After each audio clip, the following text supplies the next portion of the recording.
Je suis donc avec cette personne qui s'appelle Philippe Poutou et qui a... C'est décalé, t'as vu? Ouais, c'est un peu décalé. Nous, on se voit un peu en décalé. Ils nous entendent en direct. Mais ils nous entendent en direct, ça a l'air d'être pas mal. Sinon, on fait comme ça. Mais eux, ils ont ça colle au son. Là, c'est... Tu vois, là, ça marche bien. Ah oui. Ouais, c'est nous qui sommes un petit peu décalés sur l'image. Certainement pour des raisons qu'on est très écoutés, je pense au Pentagone, car on va faire quelque chose qui va certainement révolutionner. La brouille sur la ligne. Ouais, je pense que c'est ça. Qu'est-ce qu'on disait? Donc, Philippe Poutou qui a une expérience de stream. Parce que là, Philippe Poutou, vous le connaissez, évidemment, le grand jouteur,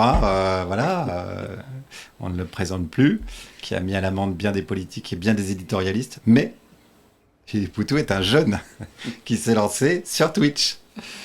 Oui, avec ta librairie. Vas-y, on n'a qu'à parler de ça le temps que les gens ils arrivent. 170 déjà, tu vois, ça monte un peu. Oui, on a fait quelques rencontres diffusées en direct.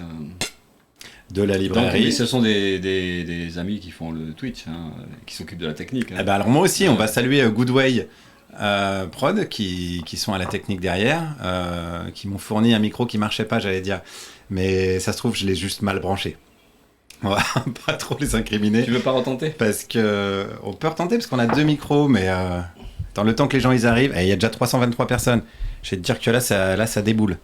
Et ça se trouve dans les... Regardez. À 577, on est une assemblée. Est-ce que là, si je fais poète sur le micro, ça fait quelque chose? Si ça vous pète les oreilles, c'est qu'il marche. C'est peut-être aussi le bug du micro, ça peut être Goodway, mais on vous entend très bien avec un seul. Allez, tu sais quoi, on va pas s'emmerder. Ouais. Tu sais, c'est la gauche, faut pas non plus que ça marche du premier coup. Sinon, les gens... on peut partager aussi. Ouais, on va se mettre comme ça. Non, mais il est multi-machin. Après, c'est vrai que sur BFM, on a tous son petit micro. Ouais, le problème, ça marche pas bien aussi. Ben oui, mais c'est pour ça qu'on est un petit peu à la bourre. Ouais. T'imagines si un jour on a de l'oseille et des trucs qui marchent, laisse tomber, ils sont pas prêts. Alors tout ça, c'est de la vraie sueur. Parce que il fait chaud, mais il fait chaud, ouais, c'est vrai. On confirme. Chaud chez vous. On est déjà 547. Poutou président. Alors, ça va faire partie des questions. Je pense que les gens. Ça va pas suffire à 547. C'est ton nombre d'électeurs de la dernière fois. Ils sont tous... J'avais compté un peu plus. Non, on t'a menti parce qu'on voulait pas te donner les vrais chiffres. C'est vrai que pour pas démoraliser la France. Voilà, exactement. Ça va faire partie des questions. Alors comment ça va se passer pour les 500 qui sont là? On va juste attendre un peu, encore 5 minutes que tout le monde arrive. On va parler quand même constitution, mais surtout on va parler de l'expérience de Philippe dans la campagne présidentielle. Qu'est-ce que c'est une campagne présidentielle? Qu'est-ce que nous impose la 5e République finalement? C'est-à-dire cette petite course de petits chevaux, d'essayer de se démarquer des autres. Et on va partir de ce livre, Publicité, voilà, qui s'appelle Un petit candidat face aux grands médias. Il y a des petits guillemets. Des guillemets à petits et à grands. Exactement. Ouais. C'est un livre de Philippe Poutou, dis donc, l'auteur Philippe Poutou, Julien Salingue et Béatrice Valilot. Et ça raconte justement comment toi tu as vécu toutes ces campagnes avec le fameux moment de grâce. Je pense qu'on en parlera, il y aura des questions. Et puis on répondra aux questions du chat. Moi j'ai bossé de mon côté. Les gars de Goodway, alors pareil, on a eu énormément de propositions. Donc on a un site que je t'explique quand même, Philippe, où tu mets les pieds. Les équipes de Goodway, ont créé un site internet. Ça te fait peur ça déjà. Qui s'appelle Écrivons-la, où les gens mettent des propositions d'articles de constitution. Et regarde ça, il y en a 1048 contributions, 577 articles. Donc les gens s'intéressent quand même à cette thématique. Des articles rédigés, des articles de la Constitution. Non, des gens qui proposent, qui disent il faudrait faire ci ou ça. Sur le site directement, et après on a fait un petit cahier de doléances aussi, ça fait jamais de mal. Et pareil, les gens participent avec des votes. Tu vois, c'est repris par l'Assemblée nationale en vue de faire des amendements? Rien du tout. Non, on fait ça vraiment dans notre coin, et quand l'Assemblée nationale va s'en rendre compte, paf, il sera trop tard, on sera déjà là. Bon, j'aurais peut-être pas dû dire le plan du coup. Merde, forcément t'en as un qui écoute. C'est nul en stratégie, mortelle. Alors, on est 695. Allez, vas-y, on dit qu'on commence à 10. Ça vous va les gens? Est-ce que vous êtes contents les gens dans le chat? Est-ce que vous êtes contents de voir Philippe Poutou en chair et en sueur? Le grand amour de Guillaume. Effectivement, il y a plus que de l'amour, c'est de l'amitié. Hein. Trop heureuse. Les gens sont contents, regarde, il y a des cœurs. Évidemment, oui, avec des emojis burqa. Je sais pas ce que c'est. Regarde, il y a plein de nouveaux aussi. Ça, c'est le message des gens qui utilisent Twitch pour la première fois. Est-ce que vous condamnez le Hamas? Putain, il y a Léa Salamé dans le chat. On est mal. J'avais perdu l'habitude de cette question. Eh oui, t'as vu? Même là, putain, c'est pas vrai. Est-ce que vous condamnez la violence? Entre pro et Poutou, ton cœur balance. Ah oui, ça je voulais vous dire. Je pense que vous avez constaté, mais il y a eu un effort de fait sur la décoration. Voilà, parce que la dernière fois, c'était lamentable. C'était un mur, le même mur, tout blanc, finalement, tout blanc. Là, donc, voilà, il y a du petit autocollant. Donc, il y a Pascal qui est là avec mon bouquin. C'était le moment où il faisait la publicité pour mon livre. Relation toxique avec Pascal, mais on n'est pas là pour parler de ça.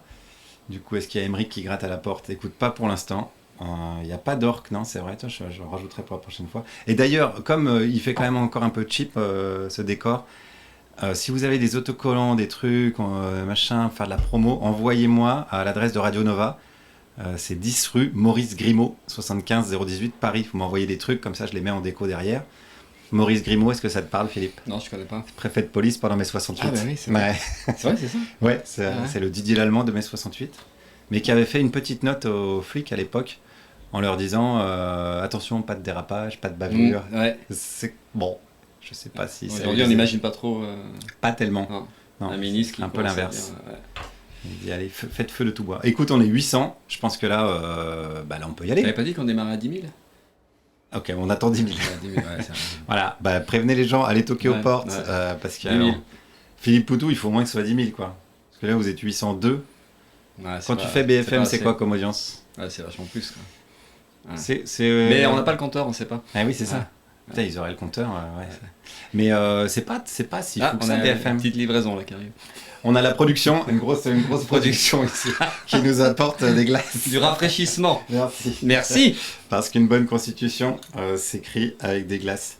Et en plus, c'est pas fait exprès, mais c'est des glaces à la mangue. Est-ce que t'as la rêve de la mangue ou pas? Non, pas du tout. T'as pas suivi Louis Sarkozy? Ah oui. J'ai goûté une mangue en Colombie. En Colombie. Après 1h30 de balade à cheval. Ah, tu connais pas, non. Premier red flag pour Philippe Poutou, il ne connaît pas Louis Sarkozy dans le texte. On est bloqué à B102, donc... Bon, allez, on démarre. Ouais, on démarre. Alors, déjà, première question, est-ce que la Constitution, c'est un truc qui t'intéresse? La 5e, là. Forcément, de plus en plus, parce que ça fait partie des choses. On est tellement dans l'anticapitalisme ou dans l'idée des luttes et de la transformation radicale de la société qu'en fait, on s'embarrasse pas de ce genre de choses, quoi. La Constitution, pour nous, c'était en tout cas presque perdre du temps de discuter de ça, parce qu'elle était tellement éloignée de la démocratie, du pouvoir ou de la société telle qu'on l'imagine, telle qu'on la voudrait. En fait, on se dit, bon, il faut balayer tout ça, et puis... C'était pas un sujet, quoi. Même moi ou d'autres, et puis, enfin, en tout cas, on n'en discute pas, quoi. Mais c'est vrai que, là, avec toutes les remises en cause de ce qu'on appelle l'état de droit...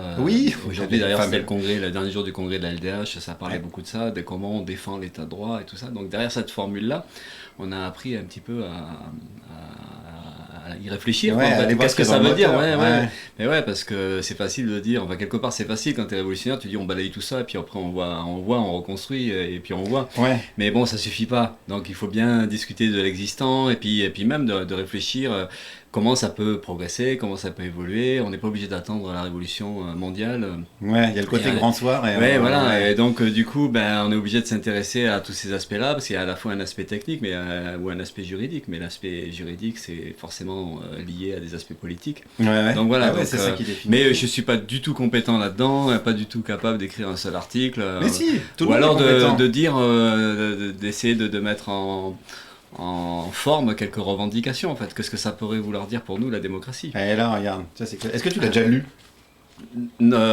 Forcément, moi j'ai lu le livre de Ginny Mériot, donc il y a des extraits, il y a... Alors Ginny, elle est encore en vadrouille, c'est pour ça qu'elle n'est pas avec nous. Il est là, voilà, Constitution. Mais c'est vrai qu'il y a un décalage. Ça, je me dis, putain, mais il a disparu, non, rien, il est apparu, c'est bon. Constitution Eugénie Mériot qui sera de retour dans ce programme. Je parle vraiment comme Guy Lux. Sur cette chaîne Twitch. Je sais plus la date, je vous dirai à la fin, je vais regarder ça. Mais en tout cas, elle est encore un peu en vadrouille. Et comme Philippe était de passage, de par chez moi, je me suis dit, tiens, on va interroger Philippe là-dessus. Donc Constitution, tu t'es jamais vraiment intéressé au truc. Et dans les luttes, dans les discussions que tu avais, c'était pas un sujet, quoi.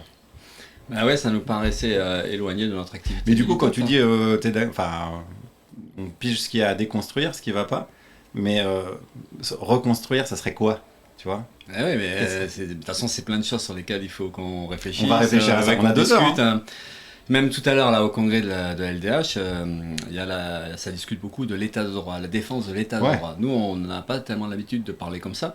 Mais qu'est-ce que ça signifie? Qu'est-ce qu'on met derrière cette formule-là, qui est une formule quand même relativement institutionnelle. Oui, mais est-ce que c'est pas un peu mais voilà, mais surtout de s'entendre de quoi on parle, quoi. Et alors, c'est quoi l'état de nous, droit, moi, ce que j'aurais dit, c'est qu'en fait, nous, on discute plus facilement de démocratie directe, où on voit mieux la question du pouvoir aussi, le pouvoir qui est accaparé par une classe dominante, et comment on peut discuter d'un pouvoir partagé, ou en tout cas d'un pouvoir sous contrôle de la population, puis même un pouvoir direct de la population, et sous quelle forme cette population pourrait s'auto-organiser. Mais ça c'est purement constitutionnel. Mais oui, mais ça, on n'y met pas, voilà. Et après, comment tu peux construire ça, comment tu peux développer, mais on a l'impression que la réforme de la Constitution, en fait, il faudrait tellement tout balayer pour pouvoir mettre en place autre chose. Mais c'est ce qu'on va faire, on est en train de tout balayer. J'ai pas le balai, j'ai pas le matériel adéquat, mais non, mais en vrai, je suis parti du même constat que toi. Enfin, on n'est pas que deux à faire ce constat-là, mais que ça nous bloque, quoi. Je sais pas, elle est où, tiens, elle est là. Qu'il y a plein de choses qui nous bloquent là-dedans et que ça fait pas. On a l'impression que c'est un peu un texte sacré. Ouais. Tu sais, il y a De Gaulle et tout, machin. D'ailleurs, normalement, c'est pas gravé dans du marbre. Parce que là, tu l'as en papier recyclé. C'est du 80 grammes, je pense. C'est du marbre très très fin. Et moi, j'avais un peu ce constat-là qu'on pouvait discuter autant tant qu'on voulait, qu'on pouvait faire des réformes à la marge, mais que tant qu'il y avait ce machin-là qui nous bloque, et la démocratie représentative fait que tu es obligé d'élire des représentants et que le problème vient de là. C'est pour ça que je voulais faire ça. On a l'impression, mais après c'est aussi, il faut affiner parce que, encore une fois, comme on est dans l'idée d'une perspective révolutionnaire, radicale, on se dit, même changer la Constitution, mais pourquoi faire? Si on change une Constitution, est-ce que ça change la société? Ou est-ce que ça change les rapports sociaux? Est-ce que ça change la démocratie? Et parce que nous, on a vu l'expérience, enfin rien qu'en France, parce qu'après, on pourrait travailler ou réfléchir sur d'autres pays. Mais la France, on en est à la 5e République, donc c'est une nouvelle constitution depuis 1958. Hein. Et là, il y en a qui disent il faudrait passer à la 6e République, donc refaire une constitution. Mais nous, on se dit, refaire une constitution alors que quand on passe de la 4 à la 5, on peut pas dire que le progrès soit extraordinaire. Quand on passe de la 3 à la 4, ça n'est pas non plus très flagrant. Et qu'on revienne à la première constitution au moment de la Révolution française, à la limite, ça serait intéressant de revenir sur celle-là, qui discutait peut-être plus clairement du pouvoir du peuple et même du droit à se mettre en colère. Mais il y avait déjà des débats, en fait, il y avait un peu les mêmes débats qu'aujourd'hui. Mais du coup, on dit que des fois, cette discussion-là, en fait, ça rime à quoi à partir du moment où de toute façon au fond rien ne change, le pouvoir il reste accaparé et où il reste sous contrôle des ultra riches. Oui, mais est-ce que c'est pas la démocratie représentative qui nous impose ça? Parce que tu es obligé de déléguer ton pouvoir, donc d'élire des gens, et les gens qui se présentent forcément c'est les gens qui ont le temps, donc c'est forcément des gens qui ont plutôt de l'oseille, enfin il y a un truc structurel là-dedans. Ouais, et donc après ça peut vouloir aussi, la Constitution ça peut être une sorte de paravent, ça peut être de l'enfumage, mais c'est pas que ça, évidemment, parce que c'est quand même vachement lié aussi à un rapport de force dans la société, c'est lié à des combats. La Constitution, elle a évolué aussi au fil des décennies, en fonction du rapport de force, tout le temps, quoi. Mais en même temps, c'est comme s'il y avait cette illusion d'une société qui pourrait être démocratique, qui pourrait donner du droit à tout le monde. Et la réalité, il y a quand même un décalage énorme entre ce qui est affirmé dans la Constitution, puisque ça reprend quand même la Déclaration des droits universels. Non, mais le texte, il y a des trucs jolis. Mais après, comment, et on le sait, il y a quand même un écart énorme entre ce qui peut être écrit, de ce qui peut être... ou même un écart énorme entre les déclarations de grands démocrates comme Macron ou Sarkozy qui sont tellement soucieux de la vie de tout le monde. Je me prononce pas parce que je suis neutre. J'ai jamais trop donné mon avis. Dans l'article, tu vois, titre premier de la souveraineté, article 2 de la Constitution. Le principe de la République, c'est gouvernement du peuple, par le peuple et pour le peuple. Ouais. C'est joli, tu vois. Ça, c'est écrit, ça. C'est écrit, ça, c'est inscrit. voilà, Ouais. c'est inscrit. Ouais. Dans le marbre, Ouais. 80 grammes. Sauf qu'on sait Donc, que c'est pas vraiment et ouais, voilà. vrai. Donc, c'est pas effectif, je suis d'accord avec toi. Est-ce que... putain, on est 1085, vraiment, vous êtes en feu. Merci beaucoup d'être là. On va peut-être prendre quelques petites questions du chat, parce que la dernière fois, je me suis fait engueuler. Ça m'a dit, ouais, mais il faut donner la parole au chat. Et ouais, je suis tout jeune. Tu fais du Twitch et en bas, tu fais pas quoi. J'étais là, alors ça va. On n'est pas sur CNews ici, on répond. Oui. Ah ouais, c'est vrai que tu as l'habitude et tout. Alors, le chat, est-ce que vous avez déjà des questions dans ce début de discussion?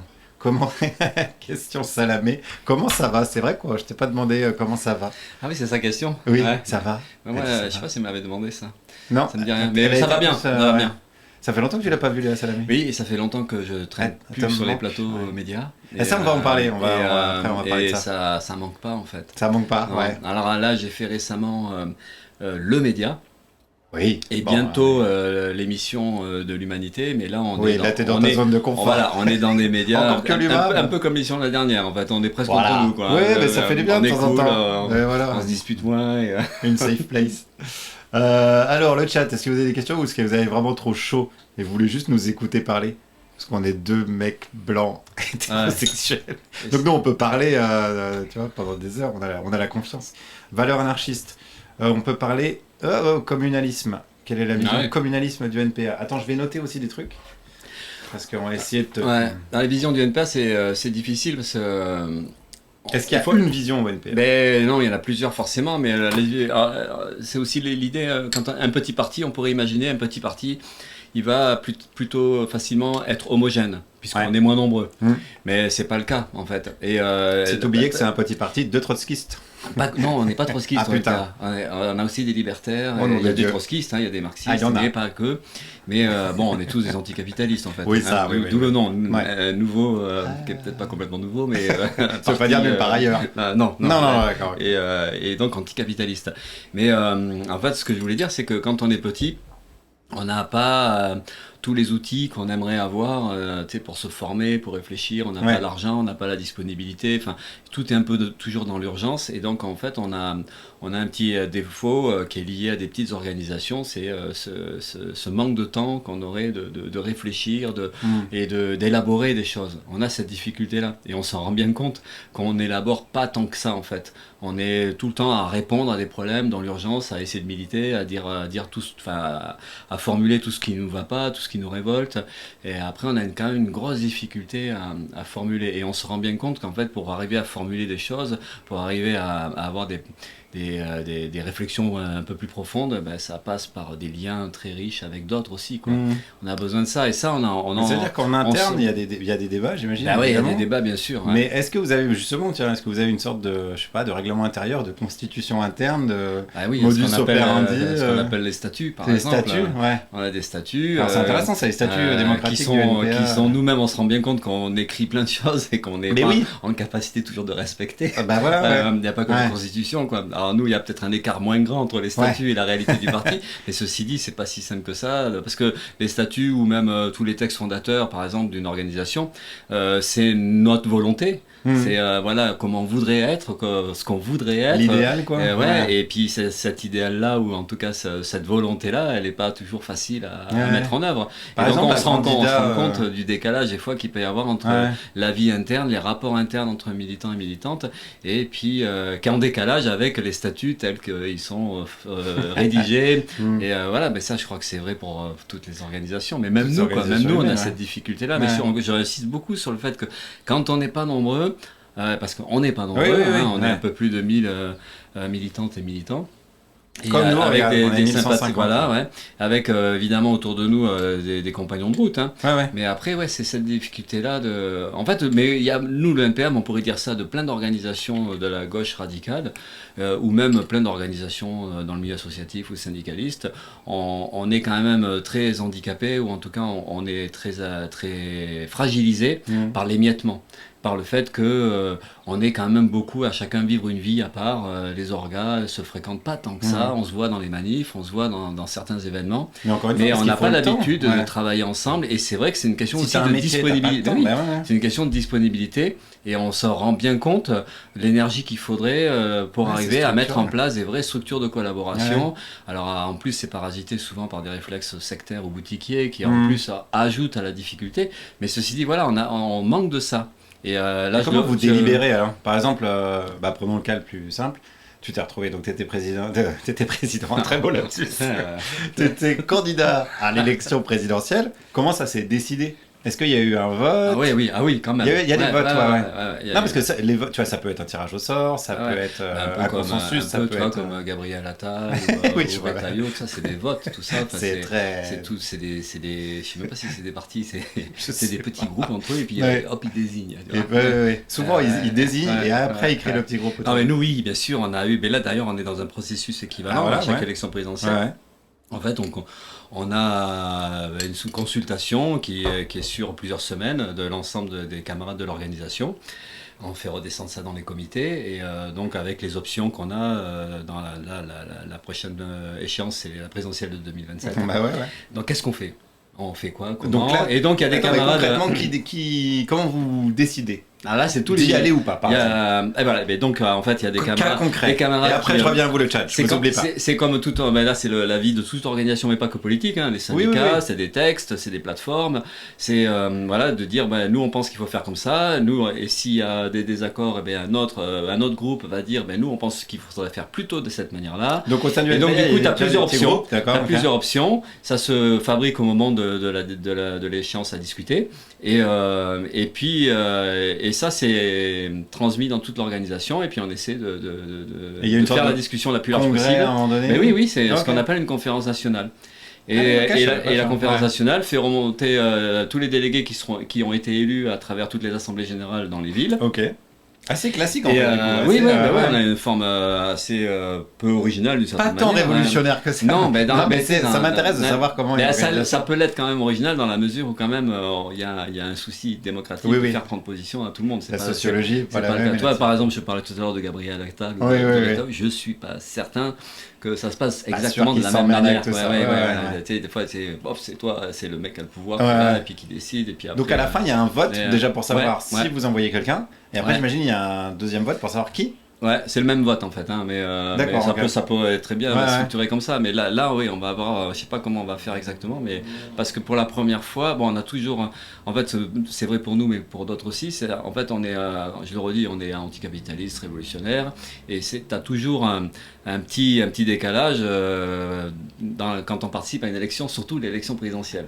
Parce que l'élection présidentielle, en fait, fait qu'on dire ça, mais on veut pas être président. Et mais ça surprend souvent les gens quand on le dit. Donc c'est pas si simple que ça à articuler quand t'es là. Bonjour. Ça, on y reviendra. J'ai une question là-dessus. On veut pas être président parce que c'est pas du tout démocratique, parce que le pouvoir personnel c'est des trucs qu'on veut pas, et nous on discute du pouvoir d'une autre manière. Et comme on est des militants politiques, on considère que la participation à l'élection présidentielle, c'est normal, c'est légitime, parce c'est l'occasion de critiquer justement le manque de démocratie, de critiquer la société, et puis d'essayer de faire entendre une autre perspective politique. Imaginons si tu avais été élu, t'aurais fait quoi? Tu nous aurais appelé, on avait dit qu'on irait vers l'autodissolution, mais comme la perspective d'être élu était vraiment pas du tout crédible, on n'a même pas commencé à y réfléchir. Tu vois. Mais voilà. Est-ce qu'on a répondu à la question parce qu'on est parti du communisme? Je sais même pas si on n'a pas répondu au communisme. On n'a pas du tout répondu à la question. Tu vois, ça c'est les vrais politiques, ça. On leur pose une question et paf, ils ont répondu à côté. C'est pour ça là, on discutait de la vie interne d'un parti. Donc, est-ce qu'on y va, est-ce qu'on n'y va pas? Est-ce que tu crains pas d'être corrompu par le pouvoir? Est-ce que quand tu as été question de Frenchonen, je sais pas si je prononce bien, alors par le pouvoir, est-ce que tu t'es senti dans une position de pouvoir quand tu es candidat à une élection présidentielle? Non. Est-ce que tu as le côté un peu grisant de je représente des gens donc, Non. Le pouvoir, là, par contre, parce qu'à partir du moment où on ne gagne pas une élection, on n'a pas le pouvoir. Ouais, je vois ce que tu veux dire. C'est pas aussi. Mais t'as été conseiller municipal à Bordeaux. Petit pouvoir. T'as pas pas du tout pouvoir. Non, mais tu t'es élu dans une assemblée, mais là, c'est justement le problème de un pouvoir symbolique de la démocratie. La démocratie qui n'en est pas du tout une. C'est-à-dire qu'en fait, on parle beaucoup du pouvoir personnel du président de la République. qui est une aberration complète, autant de pouvoir, autant de moyens de décision, c'est complètement fou. Il y a même d'autres pays capitalistes ou d'autres pays pas tant démocratiques que ça ne fonctionnent de manière un peu moins personnelle. Bon, donc on a ce problème-là, mais il n'y a pas que la présidence de la République, parce que toute la structuration démocratique en France, les institutions, elles sont basées là-dessus. C'est-à-dire qu'un maire, par exemple, d'une commune, il a un pouvoir énorme et il peut décider beaucoup de choses en dehors du conseil municipal. Un président ou une présidente de région, pareil, président ou présidente de département, pareil. En fait, les conseils, c'est vraiment c'est une vitrine, quoi. La réalité du pouvoir, c'est très personnel partout. Ouais. Voilà. Donc quand tu es conseiller ou conseillère d'une ville ou du département ou d'une région, tu n'as strictement aucun pouvoir. Là où tu en as un petit peu, c'est quand tu fais partie de la majorité, où là tu peux être adjoint ou vice-président ou vice-présidente, c'est comme ça que ça se structure. Tu as des rémunérations plus intéressantes, on va dire. Et tu as quelque part un peu de pouvoir, effectivement, parce que tu vas avoir des responsabilités ou dans le transport ou dans la vie sociale ou sur le logement. Et là, tu vas avoir forcément un peu de pouvoir de décision et un peu tu peux jouer un rôle, quoi. Mais sinon la plupart des élus, par exemple, tous celles et ceux qui sont pas dans les exécutifs, qui sont pas dans les majorités, t'as strictement aucun pouvoir. Tu fais de la figure, tu peux parler dans un conseil, tu peux intervenir, tu peux faire chier le pouvoir, les critiquer, les énerver, tout ça, mais t'as strictement aucun pouvoir. Tu te mets sur les réseaux sociaux et ça te fait une partie un peu tribunicienne. C'est intéressant aussi, parce que ça permet de faire entendre des choses. Nous à la mairie de Bordeaux, c'était ça qui était plaisant, c'est parce que c'est le Palais Rohan, c'est un vieux bâtiment du 19e siècle. C'est un palais déjà. Puis t'as toutes les petites dorures. Bon, c'est un peu vieilli et un peu moche maintenant, mais t'es dans une enceinte très particulière. Et de parler de grève, de gens d'en bas, ou de résistance, ou même de soutenir la révolte dans les quartiers populaires, ça fait plaisir de faire ça dans cette enceinte-là, parce que tu sais que ça résonne jamais comme ça, les interventions. Donc voilà, tu as ce plaisir-là, et puis ça peut faire écho quand même, on pense que c'est pas complètement inutile. Mais tu n'as aucun pouvoir, tu les énerves un petit peu, et puis voilà, et ça passe un peu, quoi. C'est toujours un peu rigolo de les agacer. Le chat, est-ce que parce que c'est Philippe Poutou, il parle beaucoup, on dirait Monique Pinson-Charlot. C'est un compliment. Alors Barbara Stigler, peut-être elle sera bientôt invitée dans une autre émission, je peux pas vous en dire plus parce que c'est secret et peut-être je vous en ai déjà trop dit.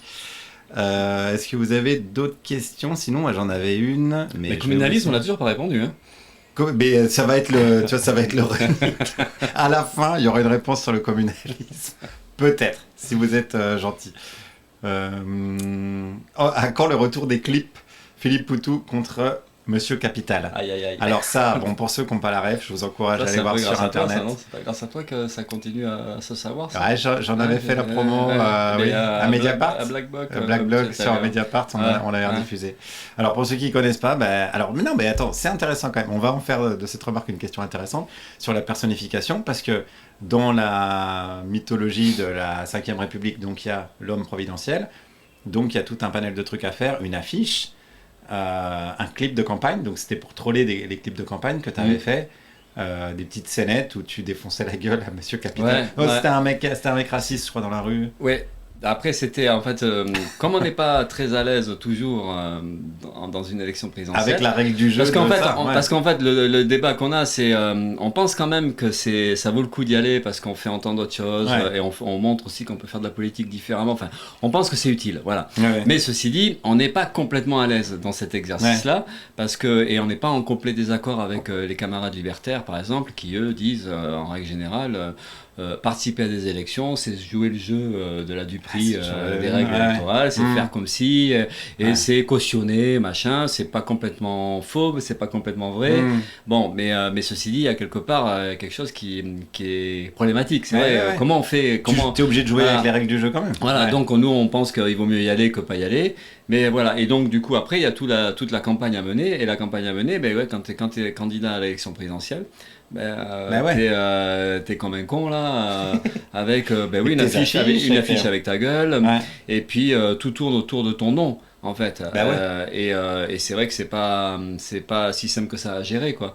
Bon, après, nous, on arrive un petit peu quand même à le gérer parce qu'à chaque fois, on le dit, non, mais moi, enfin, en fait, nous, quand tu fais la campagne, on t'excuse un peu ouais, de mettre en alors, des avant. fois, il y a des camarades qui Ouais. me disaient, attends, mais t'es con, dis pas ça, répète pas ça, Ouais. parce que je disais, non, mais je veux pas être président. Et il y en a des camarades qui disaient, le dis pas. Ouais. Ah oui, il y a des On débats, le sait, de toute façon, évidemment, on le pendant, sait. ouais. Donc, après, c'est comment t'es à l'aise là-dedans, quoi. Mm. Parce que même, je me rappelle des émissions à TF1. Il y a, tu sais, mise en scène, t'avais l'image de l'Élysée, tu vois, et puis tu t'asseyais. Ouais, je me souviens de ce truc, ouais. Et ils te disent, voilà, si vous êtes président, si vous êtes élu, vous faites quoi? Et là, t'as pas envie de dire, t'as pas envie de rentrer dans leur jeu. Parce que ça fait mal, quoi. Même de dire, oui, si je suis président, je m'autodissous.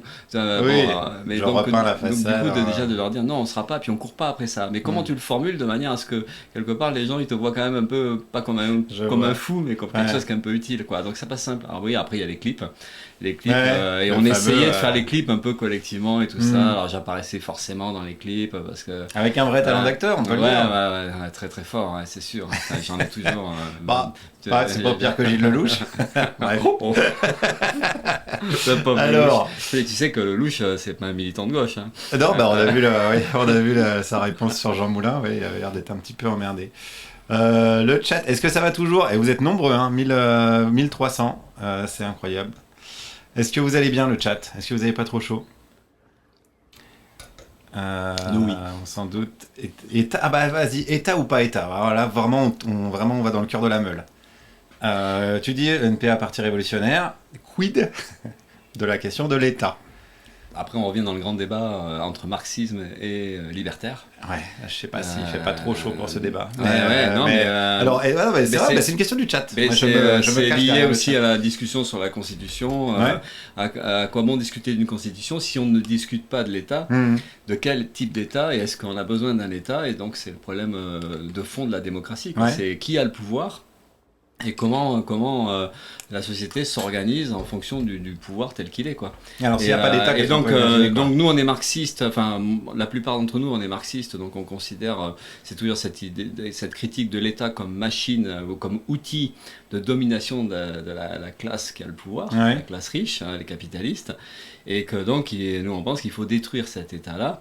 Parce qu'on peut pas l'améliorer en fait, que ce soit la police, l'armée, la justice et tout ça, c'est des choses qui sont bien maîtrisées par l'État, donc on est pour la destruction de l'État. Mais on est d'accord avec les anarchistes et les libertaires de ce point de vue là. La différence c'est est-ce que dans la transition entre une société aujourd'hui capitaliste et la société, comment on gère cette transition là? Donc comme on est tous des grands malins quand on est militant, on sait quoi penser, on sait comment ça va se passer la transition. Et donc voilà, donc la dictature du prolétariat, il y a le mot dictature dedans. C'est de dire, de toute façon, c'est pas possible de passer d'un État tel qu'il est aujourd'hui, ou d'une société telle qu'elle est aujourd'hui, divisée en classes sociales avec un pouvoir absolu de la classe qui dirige, et de passer comme ça directement à une société socialiste où il n'y a plus de... communiste, sans classe sociale, sans oppression, autogérée dans les quartiers, dans les entreprises, dans les régions et tout ça. Et donc, du coup, il y a toujours cette idée qu'il y a un intermédiaire, mais l'intermédiaire, c'est un État ouvrier. Bon, aujourd'hui, l'État ouvrier se fait un peu dépasser dans le sens où la classe ouvrière, c'est plus aussi celle de l'époque de Marx. Mais ça voudrait dire un État, quand même déjà. Après, c'est l'idée de la dictature du prolétariat. Parce que la dictature du prolétariat, ça ne veut pas dire un pouvoir absolu qui écrase. Le mot dictature, mais sauf qu'il était utilisé avant. Je sais, mais c'est foutu, tu peux pas dire aux gens. Ça veut dire qu'il faut trouver des formules. Démerdez-vous là. Mais c'est l'idée que, il faut forcément être très vigilant et tant que les moyens, on n'aura pas supprimé tous les moyens de nuire à la classe qui domine, il va bien falloir que nous on s'organise de telle manière à se protéger d'un retour d'une société capitaliste, d'un retour des et c'est pour ça qu'il y a un combat politique qui dure, qui va durer, et puis ça dépend aussi si ça se passe dans un pays, est-ce que ça va se passer juste dans un pays et comment la révolution va s'étendre, est-ce que ça va être contagieux au point qu'il va y avoir un embrasement très large à travers les continents. Évidemment que suivant le scénario des luttes révolutionnaires, ouais, mais c'est comment ça va se passer. Et donc, mais l'idée, de toute façon, on voit l'expérience des luttes passées. Si tu te bats pas, si tu t'organises pas pour te défendre, si tu n'essaies pas de neutraliser la classe qui dominait, qui veut garder le pouvoir et qui, quand elle le perd, elle veut. Ouais, on a l'exemple de la Commune de Paris, qui est un exemple très local. Les bourgeois, ils se barrent à Versailles. Oui, mais tout de suite, la population s'autogère. Mais alors ça m'intéresse. Sans idéaliser, il y avait quand même, il y a eu 72 jours où il y avait comme une sorte de démocratie directe, la population. Oui, mais avec quand même un cadre. Représentants. Oui, il y avait un cadre. Ouais. Comme une sorte de constitution au niveau de la commune. Ouais, parce qu'ils avaient c'est pour ça. En fait, c'est pour ça, moi, tout l'enjeu de ce projet sur Twitch et avec Eugénie, c'est d'écrire un texte, quoi, et d'installer un nouveau cadre. Parce que je te fais un peu de la provoque, mais quand je t'écoute, tu dis on vire la classe dominante, les bourgeois, tout ça, ok. Ouais. Ok, on est d'accord. On n'est pas obligé de les pendre tous. Pas obligé, on les déporte sur une île sympa, on les met tous en Corse. Non, mais voilà, on est d'accord, on leur retire le pouvoir. Mais si c'est pour mettre au pouvoir d'autres personnes, est-ce que le problème, c'est pas juste le pouvoir? Mais le problème, c'est que... Vous avez 4 heures.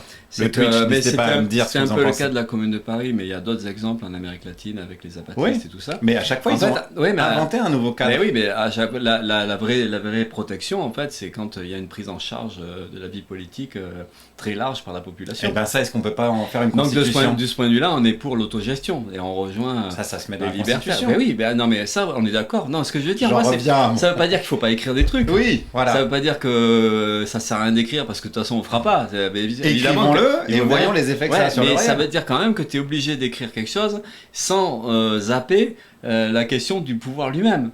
Parce que là, tu vois ce que je veux dire. C'est même la Constitution. Le cœur, c'est le pouvoir. Là, par exemple, il y en a du côté de la France Insoumise, du côté de Mélenchon, ils disent qu'il faut une 6ème République. C'est repris par d'autres. Moi, je pense qu'il faut une 12e. Comme voilà, nous, on pense qu'il vaut mieux passer à la 7e ou à la 8e directement, sauter la 6e. Voilà. Mais si tu discutes de 5, 6, enfin, c'est ce que je disais tout à l'heure. Oui. 1, 2, 3, 4, 5, si on fait une 6e, mais si on fait une 6e sans discuter de la remise en cause du pouvoir capitaliste. Qu'est-ce qu'on est en train de faire là? Et du coup, de la question même du pouvoir dans l'économie.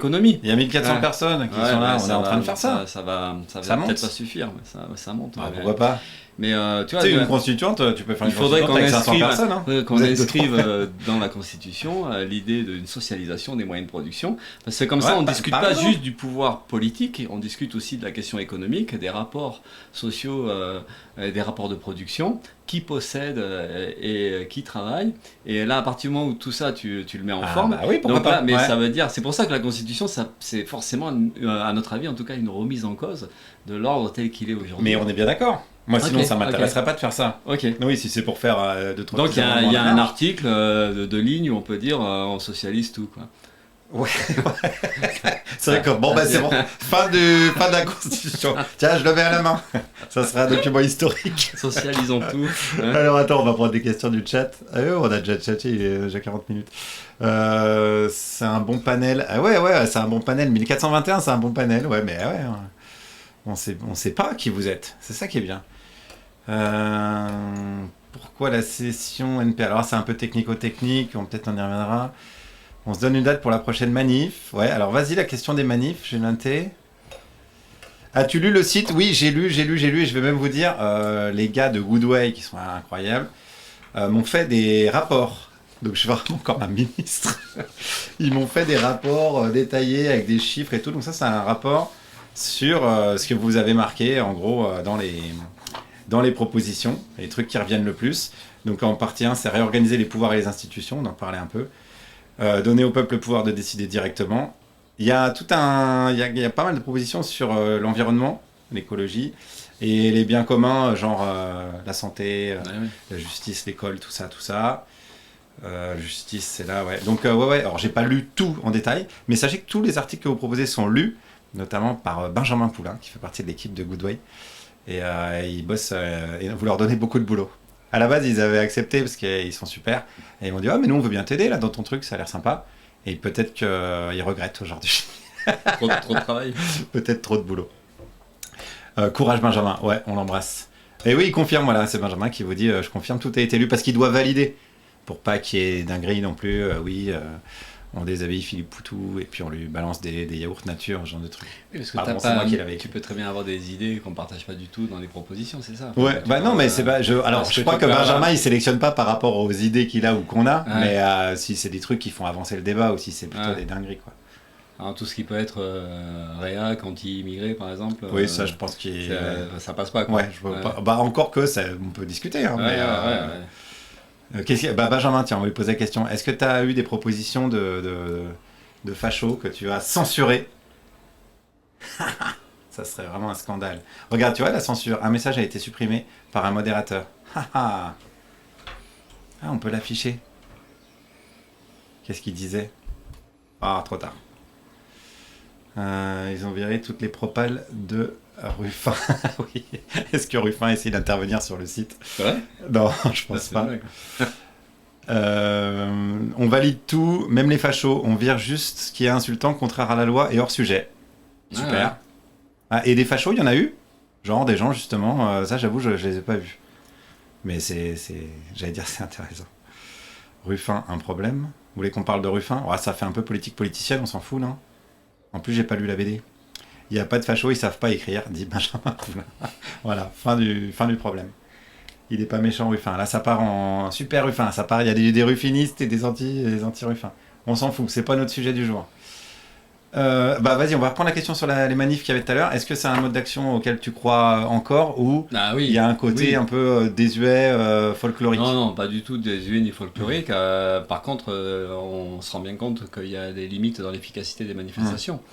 Encore que, il y a énormément de manifs, hein, même aujourd'hui, il y en a quand même malgré tout, souvent très petites. Mais est-ce que c'est efficace? Mais à minima, moi je pense que la manif, elle permet de montrer qu'il y a de la résistance, qu'il y a une envie de faire des choses, une envie de dénoncer, d'essayer de populariser un souci. Donc je pense que ça a cette utilité-là, quoi. Après, la difficulté qu'on a, encore une fois, c'est la question de l'émiettement du mouvement social.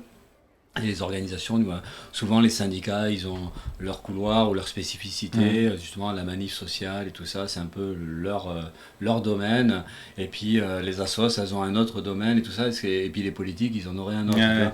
Et du coup, ça, c'est quand même... Et en plus, en sachant que à la fois les syndicats sont divisés, les politiques à gauche sont divisés, et le milieu associatif est malheureusement... très divisé lui aussi, très concurrentiel. Donc en fait, c'est ça qui pose problème, c'est que la manifestation, sa faiblesse, elle est la traduction aussi de la faiblesse du mouvement social. C'est-à-dire, en fait, on est trop divisé, on collabore trop peu, on regarde toujours l'autre un peu avec méfiance, et ce qui fait qu'on a moins de force. Ça c'est aussi après c'est difficile, j'en sais rien moi. T'en poses des questions. Ouais, mais c'est ça, mais t'as une situation où ça n'a pas toujours été le cas. Il y a des moments où il y a eu des moments où il y avait des gros mouvements, des épiphanies comme ça où tout le monde s'est réuni. Dans l'histoire, c'est quand même relativement rare, quoi. Mais oui, c'est pour ça que donc du coup, il n'y a pas à avoir trop de complexe aujourd'hui, parce que des fois on peut se dire que c'est nous qui sommes très mauvais, ce qui est en partie vrai aussi, les milieux militants qui savent pas faire. Mais moi je pensais pas ça, je pense que c'est la structure, encore une fois, désolé de repenser en termes de structure, mais te divise forcément. C'est une structure qui est faite pour des idées de domination, de leadership. Donc c'est des valeurs de droite, de hiérarchie. Tout est très bien fait pour casser, mais c'est vrai au niveau du monde social, mais comme au travail.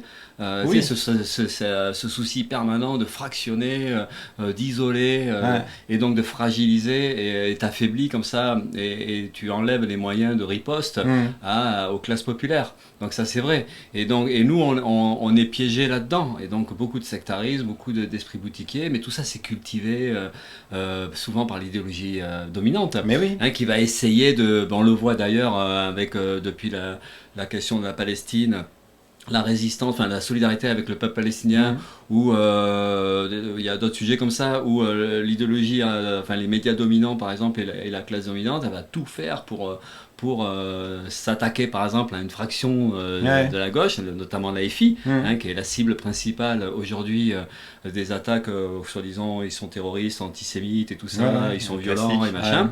Et donc tout ça c'est fait pour fractionner, pour fragiliser, et puis du coup il y en a plein qui disent voilà c'est vrai, c'est un peu vrai, on va se démarquer un petit peu. Et le problème ça va devenir ou la FI ou Raphaël Arnaud, le méchant Antifa, ou ça va être à un moment donné le NPA. Tu vois, et donc du coup on va se fait piéger là-dedans et on va se regarder plein de méfiance, on va se critiquer nous-mêmes et en fait sans se rendre compte qu'on fait un petit peu le jeu. Donc, on est bien d'accord qu'il faut péter cette structure. Oui.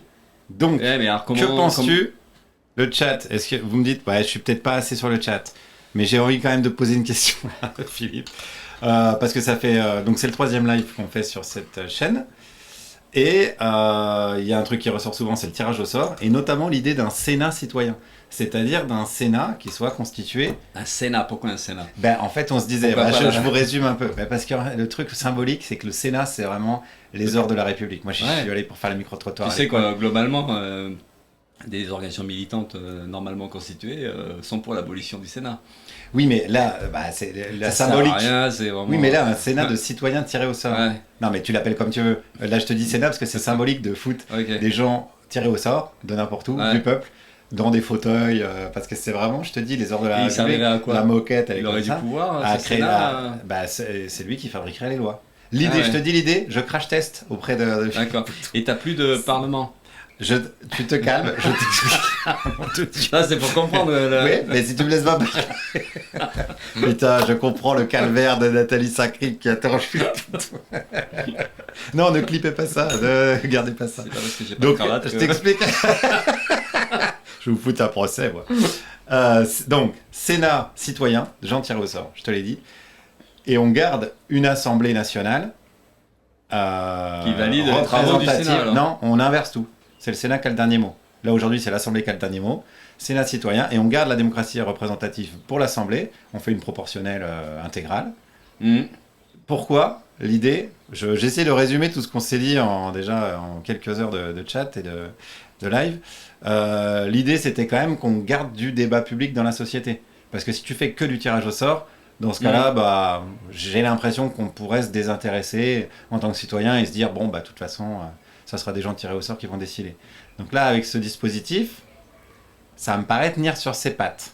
T'as compris le truc ou pas? Qu'est-ce que t'en penses? T'as l'air un peu sceptique. Mais oui, alors... Tu fais pas confiance au peuple. Ça n'a rien à voir avec le révolutionnaire. L'histoire du... Super, quand c'est Philippe Poutou, je vais pas te laisser parler. Le tirage au sort en soi, on mesure bien les avantages que ça peut avoir, mais aussi les inconvénients que ça a. Mais l'idée de construire une assemblée où ça réfléchit, où ça discute et ça formule et ça rédige donc des lois, c'est ça? Des lois et pas la Constitution pour le coup, là, des lois. Là, on parle vraiment pouvoir législatif. Parce que la Constitution, tu as vu comme au Chili, il y a eu récemment ce qu'on appelait une assemblée constituante, c'est-à-dire, et là c'était pas forcément tirage au sort, mais c'était. Il est parti sur un autre sujet. Non, c'était de faire le lien. Bougez pas, entre les choses qui. Là, il me dit qu'il voulait faire le lien, mais il ment. Si, ouais. C'est quoi pour qu'on se comprenne bien, quoi. Ah merde, faut pas que je regarde là, faut que je regarde là. Vous êtes là, les gens, vous êtes pas là. Ouais. Bon. Et donc pourquoi pas, mais c'est, je veux dire, toute la. Essayer d'élaborer une démocratie la plus juste possible. C'est ça qu'on essaie de faire. Ok, mais si tu le déconnectes, il ne faudrait pas le déconnecter de la question économique, encore une fois. Parce que tout se résout. Pourquoi pas tu voudrais le déconnecter? Ce ne sera pas déconnecté. Donc il faut faire un lien, parce que là tu vois, je veux dire, tu peux impliquer le plus de gens. Mais là, par exemple, l'idée que tu défends, ça a été un peu fait quand il y a eu le truc pour l'écologie là de Macron. Là, alors attention, ça c'est la convention citoyenne. Voilà. Ça c'était mon deuxième. Mais, pour l'instant, je te parle pas de ça. Ça ressemble à ça quand même. Non, parce que l'idée c'était d'avoir. Parce qu'il y avait du tirage au sort là-dedans. Oui, mais l'idée c'était d'avoir en plus des conventions citoyennes. Et la dernière fois qu'on a fait un live ensemble, on a listé toutes les thématiques. D'ailleurs, je dois les avoir là. Bon, je suis pas très organisé, donc c'est dans mes papiers. On a listé toutes les thématiques des conventions citoyennes.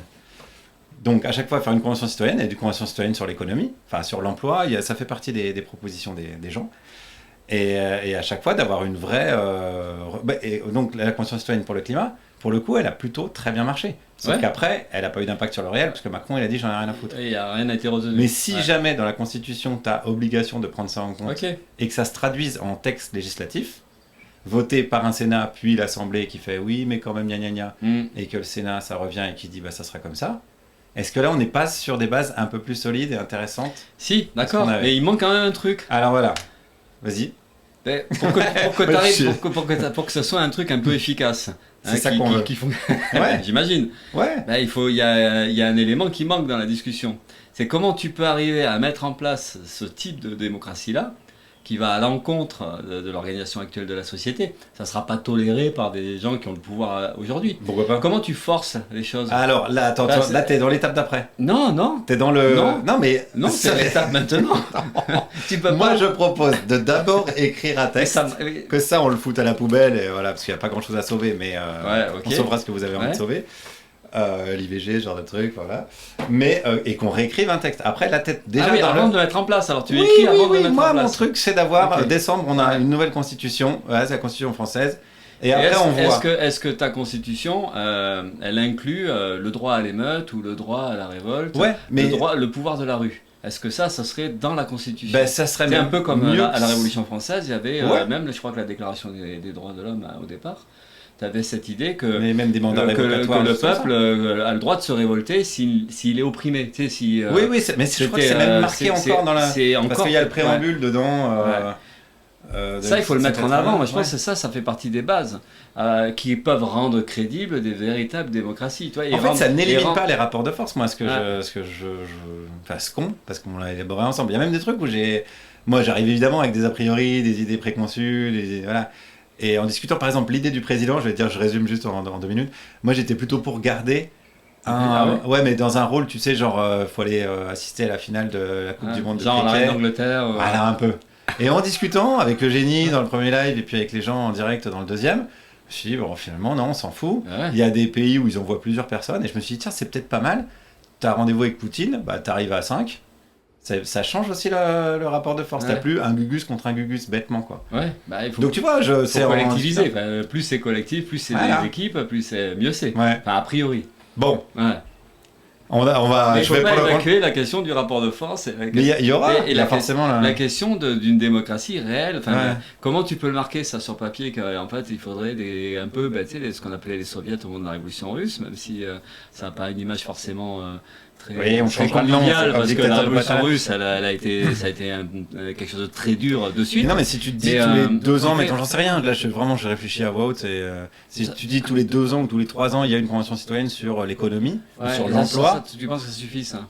Et entre les deux, il y a quoi? Entre les deux, entre les deux, tu mets en place des contre-pouvoirs, des mandats révocatoires, des choses comme ça. Une forme d'assemblée générale permanente en fait.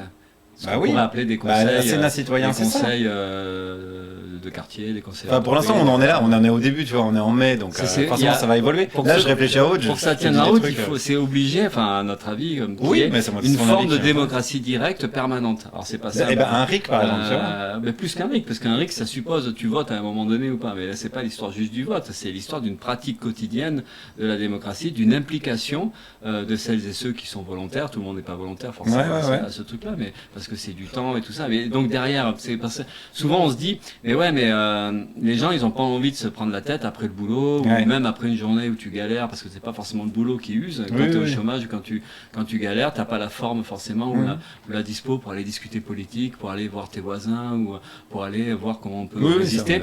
Donc il y a aussi la question de l'organisation du travail.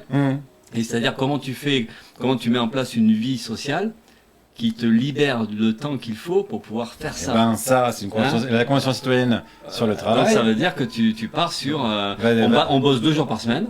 Admettons. Mais encore une fois, tu vois, c'est pas moi qui va décider, c'est pas toi qui va décider, c'est la convention citoyenne sur l'emploi. Mais bon, ça fait partie des pistes de travail. Je vois bien que je suis obligé de te rassurer. Oui. Mais en fait, l'idée, c'est d'avoir une structure qui permet de ça. Qui permet de faire vivre les rapports de force. De manière institutionnelle, quoi. C'est un grand mot pour dire, avoir les règles du jeu de la société, quoi. Pour dire ça de manière plus basique. Alors, pardon, on vous a pas oublié le chat. Mais un petit peu, j'avoue, on vous a un petit peu oublié. Ça rejoint un peu le communisme. Le communisme, on devait en parler. La démocratie directe, après c'est repris par... je crois que c'est l'AFI qui a sorti un livre, l'école de la Boétie, la formation qui a sorti un livre sur le communalisme. Attends, déjà, qu'est-ce que c'est le communisme? En réalité, c'est une idée... vous êtes de plus en plus, on va finir à 10 000 pour les milieux libertaires qui l'ont le plus formulé. C'est tout simplement l'idée d'une démocratie directe locale. Ce qu'on pourrait appeler quelque part le fédéralisme. Et dans une commune, c'est l'échelle l'échelle d'organisation de la population qui paraît la plus facile à mettre en place. Et donc, ça relève de cette idée de la démocratie directe, comment la population est impliquée, comment elle décide dans son propre quartier, tout ça. Okay. Et donc, c'est une idée... Ça peut se mettre dans une constitution aussi. Oui, ça peut se mettre. C'est déjà il faut prendre conscience que ça vient pas tranquillement tout seul en convaincant tout le monde, quoi, tu vois. Ah si, tu vas voir, ça va être... une fois que le texte, il va s'imposer de lui-même. Ok. Il va s'imposer de lui-même, il aura été écrit par nous. Ok. Ah oui. C'est aussi ça. En fait, on fait une révolution tranquille, quoi. Ah mais là, on est en pleine révolution. Regarde, la glace à la mangue a fondu, donc ne sera pas la révolution de la glace à la mangue. On va trouver un autre titre. Mais oui, c'est ça, c'est ni plus ni moins que ça. Qui est ce nous ? Eh ben nous, vous, qui êtes là, 1600 personnes, les gens qui ont contribué au site internet. Et puis là, c'est un processus un peu de discussion. Moi, j'aime bien, je suis assez curieux de nature, j'aime bien tenter des trucs. Et là, je me suis dit, tiens, je vois que ce qui déconne, c'est le texte de base, quoi, l'espèce de loi des lois, comme on dit. Voyons si on peut le changer, et puis voyons si ça vous intéresse. Quand je vois que vous êtes 1600 à nous écouter, je me dis, enfin, tu vois, il y a quand même déjà, il fait beau dehors, il n'y a pas d'autre chose à faire que d'écouter deux Gugus qui parlent tout seul. Tu vois, parce qu'on s'emmerde dans la vie, parce qu'on est seul. Donc je me dis, ça me réjouit qu'il y ait autant de monde, donc voilà. Écho, quoi, écho ? Il y a un écho ? On a fait de l'écho, c'est pas très écolo, la mangue. Oh, très exactement, je pense que c'est un goût manga. Je pense pas qu'il y ait beaucoup d'atomes de mangue. C'est encore pire que ça. De Rennes. C'est la mangue de Rennes, on est en Bretagne là. Ça pousse à... Et voilà, avec le réchauffement climatique, on en a dans le jardin. Il y a un super écho, il y a un écho bizarre. Ah bon, c'est nouveau ça ? On n'a rien touché. On n'a rien touché. Faut faire du cheval avant de manger la mangue, c'est oui. Son de gauche, bah merde, depuis le début on a un son dégueulasse ? Attends, je vais demander aux équipes de Goodway. Ah non, sinon ils m'auraient alerté quand même. Ouais. Si ça se trouve... Ah, c'est le 2 juin avec Eugénie qu'on fait un live sur Twitch. Bah, c'est bientôt d'ailleurs, c'est la semaine prochaine. C'est mieux. Juste là, ça fait partie du lore. Je sais pas si c'est une expression. Attendez, Benjamin Poulain, qui est à Goodway, va me dire... Non, le son était top, il y a quelques légers échos depuis quelques minutes. Bon, on n'a rien touché. Non. Ah, bah c'est peut-être parce que on est sur écoute. Ça peut être ceci. Ça serait complètement con d'être sur écoute vu qu'on est en live sur Twitch. Ouais. Mais arrêtez de nous mettre sur écoute. Abonnez-vous sur Twitch. Bref, c'est inaudible cet écho. Bah merde, c'est le deuxième micro, on dit. Attends. Il y a peut-être un micro qu'il faut éteindre. Si je fais ça, c'est mieux ou pas ? Parce que ça se trouve, le deuxième micro s'est mis à marcher. Il s'est réveillé. Il s'est mis à marcher tout seul. C'est mieux ? C'est pire, on me dit. Il y a quelqu'un sur l'autre téléphone de la maison. Non, ah oui, c'est comme quand on était gamin et qu'il y avait quelqu'un qui téléphonait pendant qu'on était sur Internet. C'est pire. Pas d'écho, moi c'est bon. Je vois pas la diff. Bah merde. Pareil quoi. Il faut le débrancher le deuxième. Ok, je fais tout ce que vous me dites. Là, le deuxième... Attendez, je vais le casser. Il est débranché. Parce qu'en fait, il y a des gens qui nous disent qu'il n'y a pas d'écho, le son est bon. Et il y a des gens qui nous disent écho léger. Et il y a des gens qui disent couper le haut-parleur éventuellement. Non, mais on n'a pas de haut-parleur. Regardez, ça c'est un écho. Regardez, là c'est insupportable. Ça c'est chiant. Là c'est chiant. Là c'était chiant. Voilà. Quand t'es trop loin du micro, on entend la pièce. Attends, on va se rapprocher alors. Mais ça fait très général de Gaulle. La 5e République. Toujours de l'écho ou alors nickel. Tu fais le DJ. Oui, bon, bref. Ah, c'est mieux. Bon, on va parler un peu plus près du micro. Faut se rapprocher du micro, c'est la réverbération de la pièce. Ah, attends, si je ferme la porte. Je te les laisse, Philippe. Salut. À plus. Pas la fenêtre par contre. Non, pas la fenêtre, sinon on va crever. Est-ce que là, ça change quelque chose ou non j'ai juste fermé la porte de la pièce. Ouais, qu'on s'approche. Bon, allez, ça c'est d'accord. Alors, on va s'approcher. Est-ce que vous avez des questions par rapport à ce qu'on vient de dire ? On est à 1 heure de live et vous êtes 1600. Écho, ça va vous, Philippe ? Est-ce que ça va ? Est-ce que ça va toujours ? Ça va bien. Ça va bien, non, mais tu vois, c'est intéressant. Hein. Ou là, non, c'est pareil. Bah là, je peux rien faire de plus, les amis. Ou alors, je passe... Ah merde. Attends, si je fais ça, là, je suis sur... Attends, je peux peut-être... Attends, si je fais ça, vous m'entendez plus du tout, j'imagine ? Blablabla. C'est du son de gauche, ouais. Vous m'entendez si je fais ça ? Mais alors ça veut dire que ça passe même pas par la petite mixette. Je ne comprends absolument rien. Et c'est pour ça aussi qu'il y a des gens dont c'est le métier. Pourtant là ça module, on voit que ça module. Bon, ça nous fait une petite pause en même temps. Permet à Philippe de manger sa mangue. Liquide. Parfait, c'est parfait comme ça. C'est parfait comme ça. Je bouge plus? Non, c'est un micro. C'est le micro. Non, c'est pas le micro de l'ordi. C'est moins agressif. Bon, bah écoute, j'ai tout mis. Il y a des gens qui commencent à s'énerver en disant vous nous faites chier avec le son. Laissez-les parler. Oh, putain, on va créer des scissions. Et si je fais ça, je t'entends encore des trucs. Hein. Si je fais ça, il n'y a plus d'écho a priori. C'est parfait, le son est faible. Plus de volume. Attends, je peux peut-être le gérer là. Plus de volume. Bah non, il est au max le volume entrant. Plus de volume. Montez le son chez vous. Voilà, montez le son chez vous. C'est pour laisser le temps à Philippe de manger sa glace. C'est nickel. C'est pas assez fort, mais c'est mieux. Vous voulez qu'on fasse de la SMR? Là, tu peux pas monter là? Bah, ça, a priori, donc là, il est branché sur le 2. Si je fais ça, là, ça remet de l'écho ou pas? Blablabla. Dites-moi s'il y a de l'écho. Oui, de la SMR. Non, ça remet pas d'écho. Et est-ce que ça monte le son chez vous? Est-ce que c'est mieux comme ça chez vous? Oui. Écho.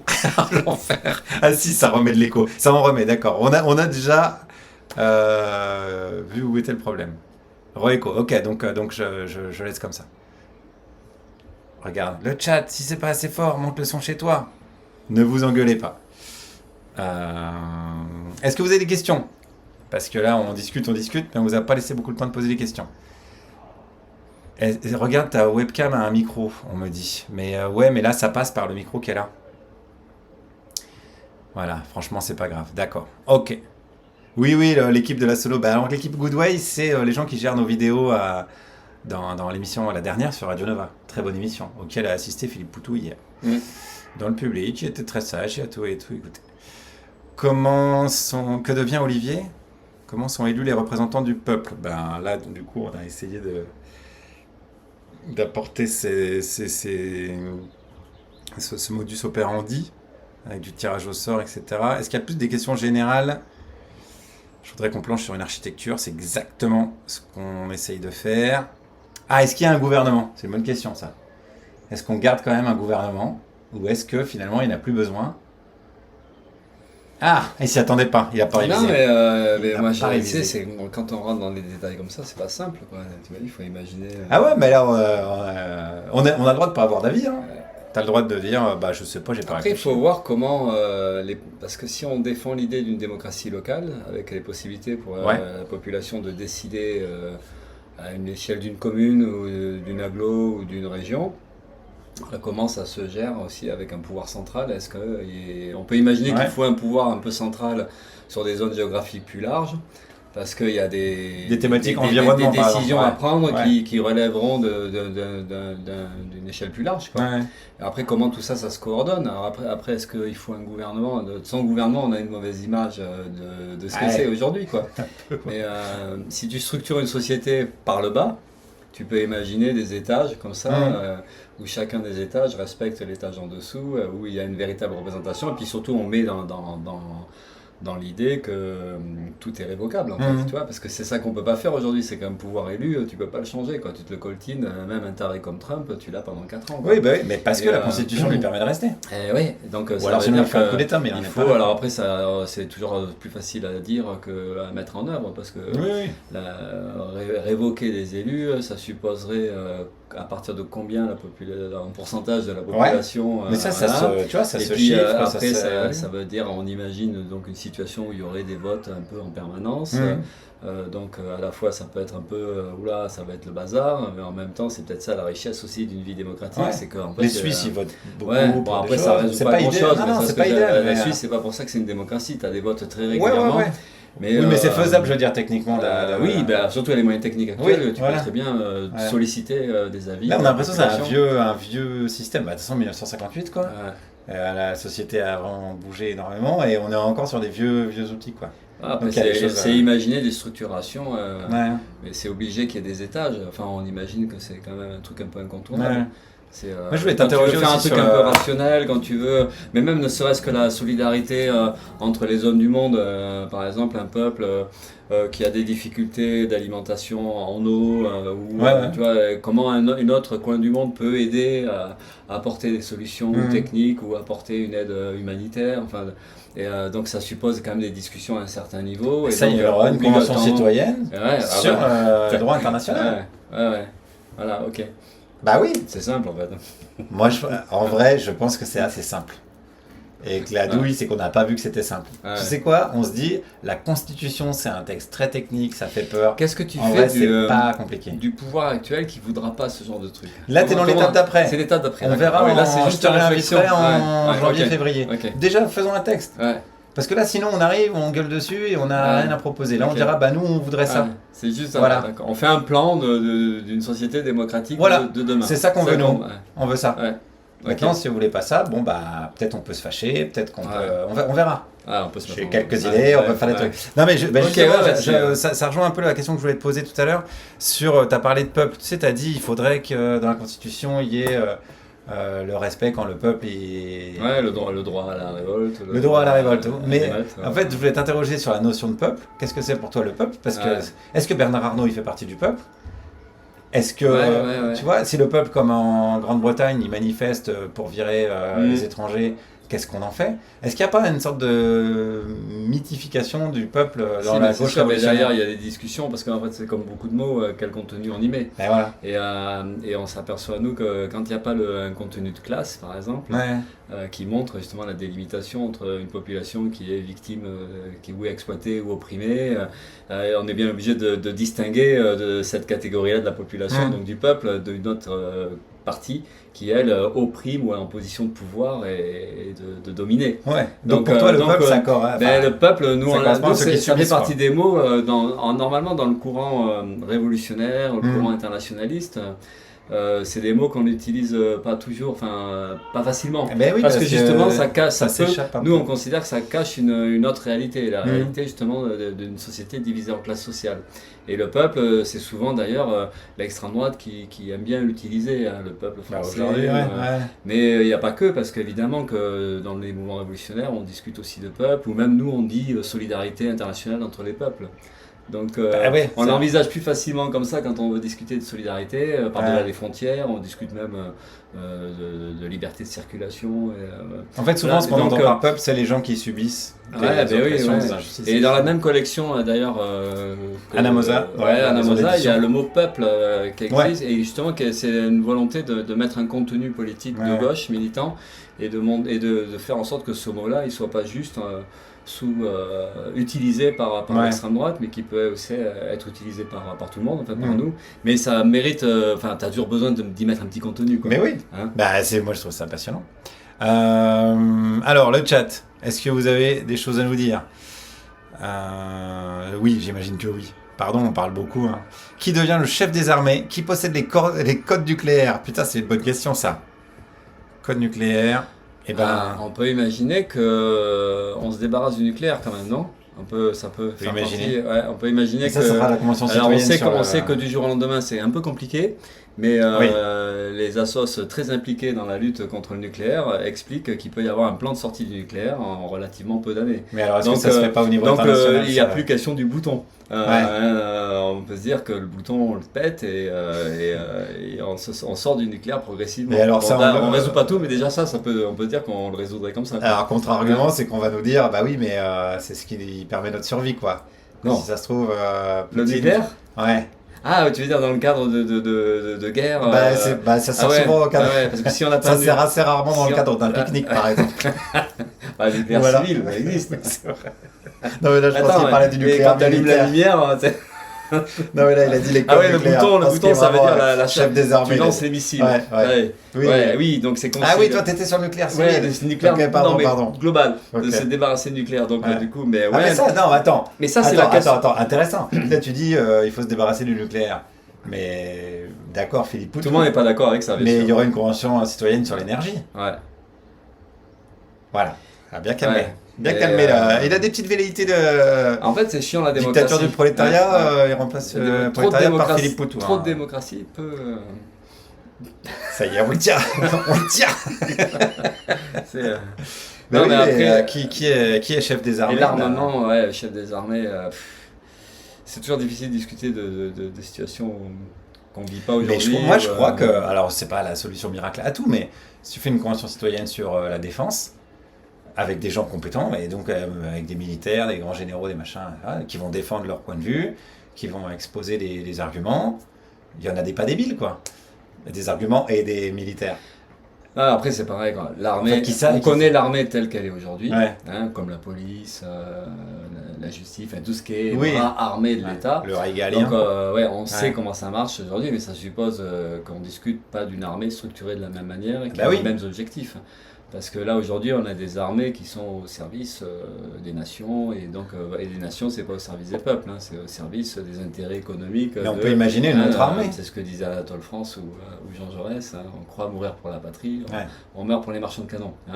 Donc, du coup, ça veut dire aussi en même temps restructurer la question de l'armée, Mais on va, de la mais police. pourquoi, mais on va le Et faire. donc, c'est dans la Constitution, forcément. Voilà. Comment faire en Mais sorte je suis que... bien heureux de vous l'entendre dire, Philippe A-t-on Poutou. besoin d'une police demain? A-t-on besoin d'une Ouais. armée de demain? Ou en tout cas, à quoi ça sert, quoi. Ouais. Ouais. Et pourquoi? Si on en a besoin, et Ouais. pourquoi? Et si on en a besoin aussi, de quelle manière? Et il y a des Et réflexions pour se là-dessus. défendre contre qui, quoi. Qui sont, Ouais. Sur la police, c'était au moment du meurtre de George Floyd, en 2020. Il y a eu tout un mouvement, Black Lives Matter, tout un mouvement, et dedans il y avait toute une réflexion sur l'abolition de la police, et comment, même y compris de discuter de comment les quartiers pourraient s'auto-organiser pour se protéger, et donc la police, c'était plus un corps à part, mais ça pouvait devenir quelque chose que la population elle-même organise et construit. Mais ça, t'imagines si dans une commune il y a cette possibilité démocratique-là, s'il y a une institution consacrée à ça, un lieu où des gens ils se réunissent et puis un mode opératoire. Ouais. Bah, franchement, ça change tout. Hein. Ouais, d'accord, tu peux discuter de ça, mais après, c'est comment tu le mets véritablement en place. Après, il faut l'étape d'après qui est comment tu légifères à partir de ça. Et quel impact ça a sur le réel, sinon c'est les gens qui discutent dans un bar. Alors après, ce qui est bien aussi, mais... L'armée, c'est encore un truc peut-être un peu plus compliqué que la police. La police, on va dire, c'est interne à une zone délimitée. Un pays comme la France, par exemple, la police, ou aux États-Unis. Mais après, l'armée, c'est sûr que ça pose la question. Ça pose la question que si tu as une révolution démocratique dans un pays comme la France, c'est pas dit qu'en Russie, il y a la même chose qui se passe. Donc, on l'a vu dans l'autre sens. C'est-à-dire, quand il y a eu la révolution en Russie, toutes les armées il y aura bagarre peut-être à un moment donné. Attends, les armées françaises, anglaises, allemandes ont attaqué la Russie. Et il y a eu un front, c'était la guerre civile, toutes les armées, et on peut voir aussi l'histoire de Cuba. Révolution cubaine, l'armée américaine, tentative de reprendre le pouvoir, donc on imagine bien effectivement la difficulté, donc la question militaire elle va se poser, forcément. Mais après, quand on aura un super... je reprends celui-là à chaque fois, mais quand on aura une super constitution, les autres peuples du monde, qu'est-ce qu'ils vont faire? Ils vont dire, putain, pas mal la France là. Et puis ils vont l'améliorer avec leurs particularités, etc. Et ils vont dire à leurs dirigeants, attends, la France, c'est pas mal ce qu'ils ont fait là. Avec leur truc, d'où on voudrait ça, qu'on a remodelé, machin, tout ça. Ça, t'as une vision vachement... mais ça va marcher, hein. Ouais. L'échec n'est absolument pas envisageable. Ouais. Tout est... Ça va marcher ou pas, le chat? Dites-moi si je suis complètement débile. Non, répondez pas à cette question, peut-être j'ai la réponse. Mais je vois pas... Non, mais en tout cas, ça se tente. Ça se tente, parce que là, j'ai l'impression, j'ai que 45 ans, mais que j'entends un peu, qu'on est enferré dans des débats qui sont un peu toujours les mêmes, et les rapports de force, on les connaît. On les perd parce qu'au bout d'un moment, même quand on les gagne au niveau démocratique, ils sont armés, donc ils crèvent des yeux, ils arrachent des mains, ou alors ils ne respectent pas le résultat des élections, comme on l'a vu avec le NFP. Donc au final, tu dis, bon, je crois que tu joues au Monopoly contre un gars qui a la banque, qui distribue, qui décide de tout, qui change les règles au fur et à mesure du jeu. Non, finalement, là, tu es chez moi. Bon, donc au bout d'un moment, ça ne marche plus. Je pense qu'on est quelques-uns à le penser, c'est qu'en fait, c'est forcément lié à des mouvements sociaux ou des révoltes populaires. C'est comme ça que ça avance. Alors ça ne résout pas tous les problèmes, évidemment, on l'a vu avec la révolte des femmes en Iran. La puissance du mouvement, en même temps, donc ce que ça fait surgir comme perspective différente, de possibilités. Ouais. Ça ouvre plein de choses. Ils ont dû vivre des moments extraordinaires de Attends, discussion. Ça dure un moment et puis à un moment donné, le rapport de force il se réinverse et tout ça. Mais on vit plein de choses comme ça. Le mouvement de révolte en Algérie il n'y a pas longtemps, le Chili en de toute façon, c'est l'histoire de l'humanité. Et tu t'aperçois que d'ailleurs le Chili, tu avais l'exemple du Chili, c'est la révolte au Chili en 2019 qui a mis à l'ordre du jour une nouvelle constitution et d'arriver à se débarrasser de la constitution de Pinochet qui est encore en place. Bon, la suite est moins réjouissante, mais en tout cas, c'est la force du mouvement qui relance la discussion et qui rend crédible la perspective. Mais on aura besoin de mouvements. Peut-être ça, c'est. Toi, t'es déjà dans l'étape d'après. Et ça me plaît, t'es un gars de l'anticipation. On aura besoin de toi. Ça veut dire que c'est bien de réfléchir à tout ça. T'as raison de. Vegan. Mais ce qui peut aider à ce que ça se concrétise, c'est forcément une poussée. Tu vois, bien par sûr. En bas. Mais j'ai jamais juste dit la discussion comme ça, tu vois, en plus ça va être t'imagines quand tu vas faire tes assemblées pour discuter. Mais s'il y a 4 millions de personnes tu vas avoir des macroniens, des gens du Modem qui vont venir, qui vont dire mais oui, vous avez raison. Tu sais, t'as toujours ces trucs-là. Remarque, dans une lutte aussi, t'as ça capte des opportunistes. Mais ça, c'est tout le temps comme ça. Faut apprendre aussi à se protéger. Mais ça, il y a toujours des gens plus ou moins radicaux, des gens plus ou moins réformés. Enfin, la structure globale d'un groupe humain, ça change pas, c'est toujours la même. Donc ça, c'est pas grave. Mais moi je suis hyper d'accord avec toi, mais là tu anticipes déjà le deuxième temps et c'est cool, ça veut dire que déjà le premier tu l'as accepté, on aura un texte extrêmement stylé. Et dans le deuxième temps, bah oui, s'il y a 5 millions de personnes qui manifestent en disant on voudrait ça, parce que c'est nous qui avons décidé, peut-être ça y aura, je sais pas, là c'est le troisième live, c'est trop tôt pour parler de ça. Faisons d'abord un texte stylé avant de dire... C'est à peu près combien de 10-15 ans la première phase ? À ton avis, d'élaboration Regarde, on s'en reparle l'année prochaine. À mon avis, l'année prochaine, c'est plié. Ok. Regardons les 25 mai 2027. Ça va relativement vite, en fait. On sera au même endroit. Je te réinvite au même endroit dans un an. Et tu me diras, putain, non, je croyais pas trop à ton truc, mais quand même. Bon, bref. En plus, regarde, les gens sont de plus en plus nombreux. 1530. Non, ça a baissé. Ah, il y avait plus avant. Il y avait 1600 et quelques. Oui, il y avait 1600. Où sont partis les gens? Ils ont des vies, les gens, c'est pas possible. Alors, décembre max, il dit écrire des trucs. T'as bien raison. On transpire, oui, bien sûr. C'est qu'on a chaud. Un peu d'élu, pauvre Guillaume. On te prend au mot et on bouge. Ben oui. Composition de gouvernement assemblée est-elle soumise à des conditions de parité, diversité sociale? Ça paraît indispensable. Dans la Convention citoyenne pour le climat, il y avait ça. Hein. Parité, diversité sociale, il y avait des... Alors, pour l'anecdote, je crois que j'ai déjà raconté cette anecdote la dernière fois. C'était un tirage au sort et Cohn-Bendit a été tiré au sort. Il s'est désisté, il a dit bref. J'ai déjà suffisamment fait de mal comme ça. Mais comme quoi, tout le monde peut être tiré au sort. Et sur la parité, qu'elle soit de genre ou sociale ou...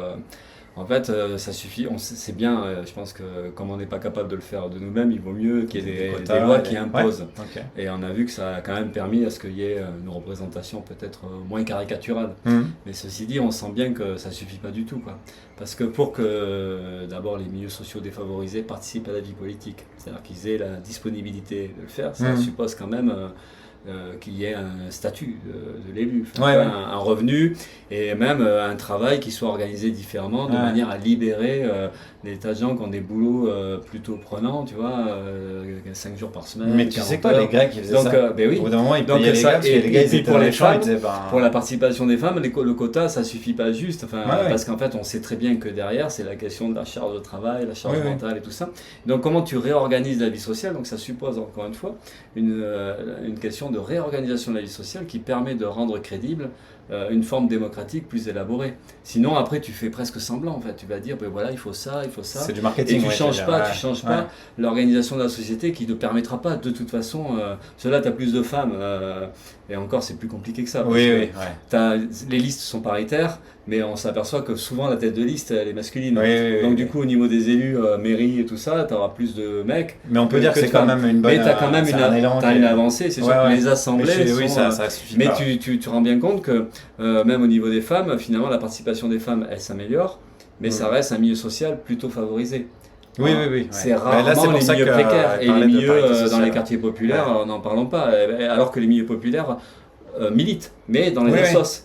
Mais rarement elles seront impliquées dans des... Donc du coup, ça veut dire qu'il faut qu'on arrive à discuter, pas juste de la structuration politique, encore une fois, mais de la question des rapports sociaux.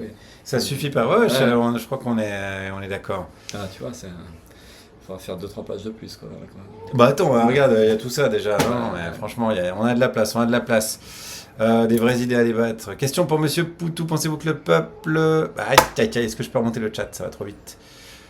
Pensez-vous que le peuple dans un Sénat citoyen sera rationnel et pas sensible à la corruption ou aux sentiments? Drame dans les faits divers, etc. Par exemple. Je pose la question car c'est souvent un argument contre la démocratie locale. Ah ouais, c'est pas mal. Ouais, mais la corruption, après, on peut imaginer que la corruption, elle n'est pas juste liée au capitalisme ou au système tel qu'il est aujourd'hui, mais ceci dit, quand même, c'est très lié au fait qu'il y en a qui possèdent et qu'il y en a quand même un pouvoir sur les autres. Si on arrive à construire une société vraiment démocratique, s'il n'y a pas de gens qui ont des moyens de pouvoir sur les autres, on ne voit pas comment la corruption peut fonctionner, en fait. Je pense que c'est un peu le. Mais d'ailleurs, on a vu l'exemple un petit peu inverse quand même avec la bureaucratisation de l'État ouvrier soviétique, où tu n'avais plus l'avantage du bourgeois qui possède, mais tu as eu quand même l'avantage du bureaucrate parce qu'il était dans telle situation de responsabilité. Il avait droit, il se prenait des avantages, et c'est ça qui fait qu'il y a eu petit à petit une bureaucratie qui s'est constituée, mais c'était pas tout à fait pareil quand même, parce que le bureaucrate ne possède pas. Il tirait son avantage uniquement de sa position dans l'organisation, tu vois. Et donc ça changeait quand même la nature mais la corruption existait quand même. Mais bon, c'est pour ça que si ça suppose quand même encore une fois une réorganisation profonde de la société. Mais évidemment, c'est ce qu'on est en train de faire, Philippe. Et on peut penser que la corruption telle que la question est posée, ça pourrait s'améliorer, mais ça veut dire qu'il faut être hyper vigilant en permanence. Et seul le contrôle collectif peut empêcher ça, en fait. On est bien d'accord. Parce que je pense que tout le monde sera tenté de prendre un truc en plus, ou des statuettes que tu veux garder, des petits cadeaux, des diamants, des petits diamants de Bocassa, tout ça. Puisqu'on parle corruption, est-ce qu'on peut faire un petit point quand même à Philippe Poutou, François Fillon? Parce que je refais de la pub pour ton bouquin. Tu m'as dit qu'il était plus édité. On n'en a pas parlé du tout. On n'en a pas parlé parce qu'on est parti sur les questions du chat et c'était parfois aussi intéressant. Puis on n'est pas en promotion du tout. On n'est pas en promotion parce qu'il est sorti il y a longtemps. Mais en vrai, il est vachement bien. Déjà parce qu'il est bien écrit, il est hyper agréable à lire, il est drôle, il est vraiment éclairant sur moi. Pourquoi je t'aime bien depuis le début et on s'est rencontrés, on a sympathisé. Parce que j'ai toujours imaginé que tu étais un gars qui arrivait dans une pièce de théâtre où tous les rôles, déjà tout le monde a le même costume. Alors, c'est vraiment, ça s'appelle littéralement un costume, t'as déjà pas le bon costume, t'as pas le bon texte. Tu sais, t'es là, merde, vous êtes qui, monsieur, tu vois? C'est un mec qui débarque dans Antigone, et en fait, il est avec un chapeau, un grelot, et tout le monde fait, je pense, vous n'avez rien à faire ici. Et pourtant, ce que tu représentais, et ce que t'étais, en fait, c'était la réalité. T'étais un gars qui bossait à l'usine, et tu te disais, attendez, je viens de la réalité, et ça se passe pas du tout comme dans votre délire. Et donc, ce bouquin, il raconte ça et plein d'autres choses. Et du coup, est-ce qu'on peut revenir sur ton moment? Est-ce qu'on te parle encore dans la rue de ce moment où tu attrapes Fillon par le col et Marine Le Pen en leur disant c'est resté ta Coupe du Monde 98? C'est un peu je compare toujours à... Comment il s'appelait le chanteur Fernandez là, This is the ball. Attends, on va demander au chat. Ça c'est bien parce qu'on peut demander au chat. This is the ball. Je me rappelle même pas. Ah, je connais pas. Et un chanteur qui a fait qu'un seul tube. Hernandez, Patrick Hernandez. Et il dit Born to be Alive. C'est bon. C'est bon. Et lui il dit. C'est bon, il l'avait. J'ai vécu et je crois qu'il est décédé maintenant, mais il a vécu sur cette chanson. Non, Patrick. C'est Patrick. Si t'es décédé, pardon. Si t'es pas décédé, encore plus pardon. Et comme on l'entend plus trop chanter. Mais, et donc, le chat, est-ce que vous pouvez nous dire s'il est décédé? Cette chanson qui l'a fait vivre. Oui. Donc ça, c'est moi, je dis que cette phrase-là, ça sera sur ma tombe, je pense. Tu vois, celui qui a dit. Mais oui, il y en a plein qui en parlent, mais même des jeunes qui ont 18-19 ans. Parce que, en plus, moi, je suis dans une librairie, donc du coup, il y a des gens qui viennent. Et beaucoup parlent, pas que de cette phrase-là, mais il y a d'autres petites phrases, mais qui circulent encore sur les réseaux sociaux. Tu vois, donc, mais ce qui est marrant, c'est que tu as des jeunes qui ont aujourd'hui 18-20 ans, par exemple, ou 22, qui te connaissent, qui n'ont pas vécu ça, parce que c'était il y a 10 ans. où ils l'ont vécu. C'est leurs parents et puis je me souviens où j'étais et donc mais parce que ça circule en fait. Et donc oui, bien sûr, ça. Mais ce qui est intéressant, c'est au-delà du buzz, parce qu'après, du coup, ça devient le truc, la super phrase. C'est pas une super phrase en fait. C'est un truc qui sort. C'est un truc qui sort. Est-ce que c'est un peu préparé ou Non, justement. C'est ce que on le voit quand même, parce que tu te moques souvent de moi quand je dis ce que je l'ai dit, ce que j'ai dit, je l'ai dit. Attends, est-ce qu'on peut revenir avant? C'est-à-dire que quand tu arrives au moment, et tu le racontes dans le livre, il me semble, si ma mémoire est bonne, quand tu arrives sur le plateau, dans les coulisses, tu as une consigne. Tous les candidats et candidates ont une consigne, c'est... Alors, je sais pas si tout le monde a eu droit à la même entrée, mais dans la loge, juste avant le début de l'émission, il y a les deux journalistes qui animaient le débat, c'était Ferrari et Rutel-Krief. Ok. Laurence Ferrari et Rutel-Krief. Elles viennent me voir dans la loge. Et elles disent bonjour, ça va, j'espère que vous allez bien, tout ça.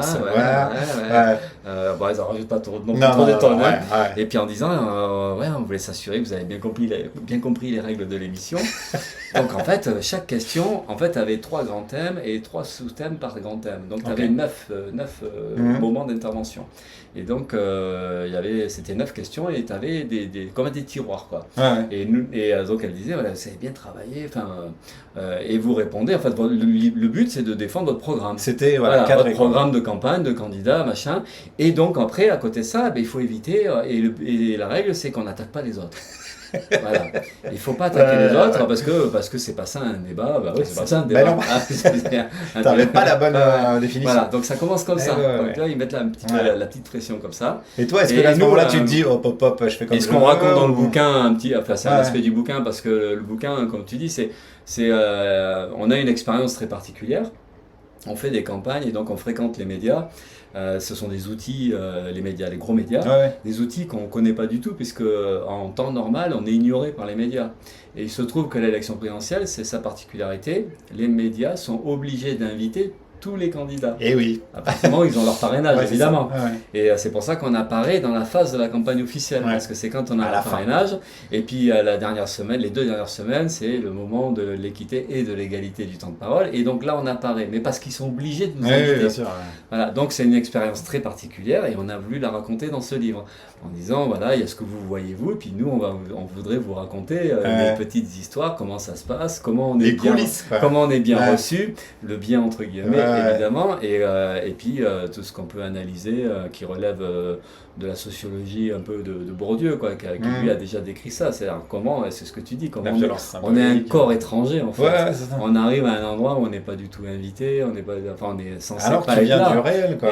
Et donc on arrive, et donc du coup ça crée des situations particulière, et c'est ce qu'on essaie de raconter, donc à la fois le côté un peu croustillant, on va dire, parce que de la petite anecdote, de comment ça se passe et tout ça, et puis en même temps d'essayer d'analyser ça, et surtout l'idée c'était de faire en sorte que ce qu'on a vécu là, ça soit un peu utile dans les milieux militants, c'est-à-dire qu'on puisse, que ça soit un sujet emparé, parce qu'on n'en discute pas en fait. Le rapport des orgas comme les nôtres, mais même de l'ensemble de la gauche, on discute jamais, on n'a pas de débat sur quel type de rapport on peut avoir avec les médias dominants. Est-ce qu'on y va, est-ce qu'on n'y va pas? Si on y va, comment on fait, comment on se comporte? Et on pense que ce serait utile, c'est une question politique. En fait. Et puis même la question du média, qu'est-ce que c'est notre perspective on pense que ce serait quoi un média démocratique? D'ailleurs, ça forcément dans la... Il y aura une convention citoyenne sur l'information, et voilà, et donc le bouquin raconte ça. Un essai, c'est un tout petit bouquin, ça fait... mais on n'a pas été capable de faire plus de 200 pages. Non, mais c'est vraiment intéressant pour voir de l'intérieur comment ça se passe. Et pour revenir donc sur le fameux moment, c'est pour que tu disais que je me moque de toi, c'est parce que ma phrase préférée de toi dans ce moment-là, c'est que pas une unité ouvrière. C'est pas une unité ouvrière, c'est que à un moment donné, elle se rend compte que tu es en train de défoncer tout le monde, et genre c'est la maîtresse d'école, elle fait vraiment Monsieur Poutou, qu'est-ce qu'on a dit, tu vois, c'était quoi qu'on avait dit dans les coulisses. Petite pression. Et tu réponds cette réplique légendaire. Oui, bon, ce que j'ai dit, je l'ai dit. Genre, en gros, trop tard, c'est en direct, qu'est-ce que tu vas faire? Presque à regretter. Que les gens ont applaudi dans l'assistance, alors que c'est que des staffs de campagne. Même du côté de Macron, ça avait applaudi. Tellement la réplique était. Et ils étaient. Et donc, Rutel-Krief et Laurence Ferrari disaient non, pas d'applaudissements. Et. C'est à cause de toi qu'il n'y a plus jamais eu. On peut penser ça, c'est sûr et certain. Ça n'a jamais été dit clairement, mais d'abord, juste le petit truc. Vas-y. C'est que sur l'émission, je dis des choses comme ça, tu vois, sur Fillon, sur Macron, mais je flippe en permanence en fait. Oui, d'accord. Parce que c'est pas simple, tu vois, c'est facile, on peut dire, ouais, un révolutionnaire, t'as une grande gueule, t'en fous, tu machin. Ben non, c'est pas comme ça que ça se passe en fait. T'es dans un endroit, tu te fais tout petit parce qu'on te fait ressentir que t'es tout petit en fait. On te fait bien ressentir, mais pas par la parole, tu vois, c'est par le comportement. C'est ce qu'on essaie de raconter. C'est que t'es pas bien, quoi. T'es dans un milieu, c'est pas du tout chez toi et on te le fait comprendre, quoi. Donc il y a ça, et donc tu flippes de ce que tu dis, et c'est quand Fillon il dit je vais vous foutre un procès, et là tu dis waouh, alors que t'as envie de le défoncer en fait.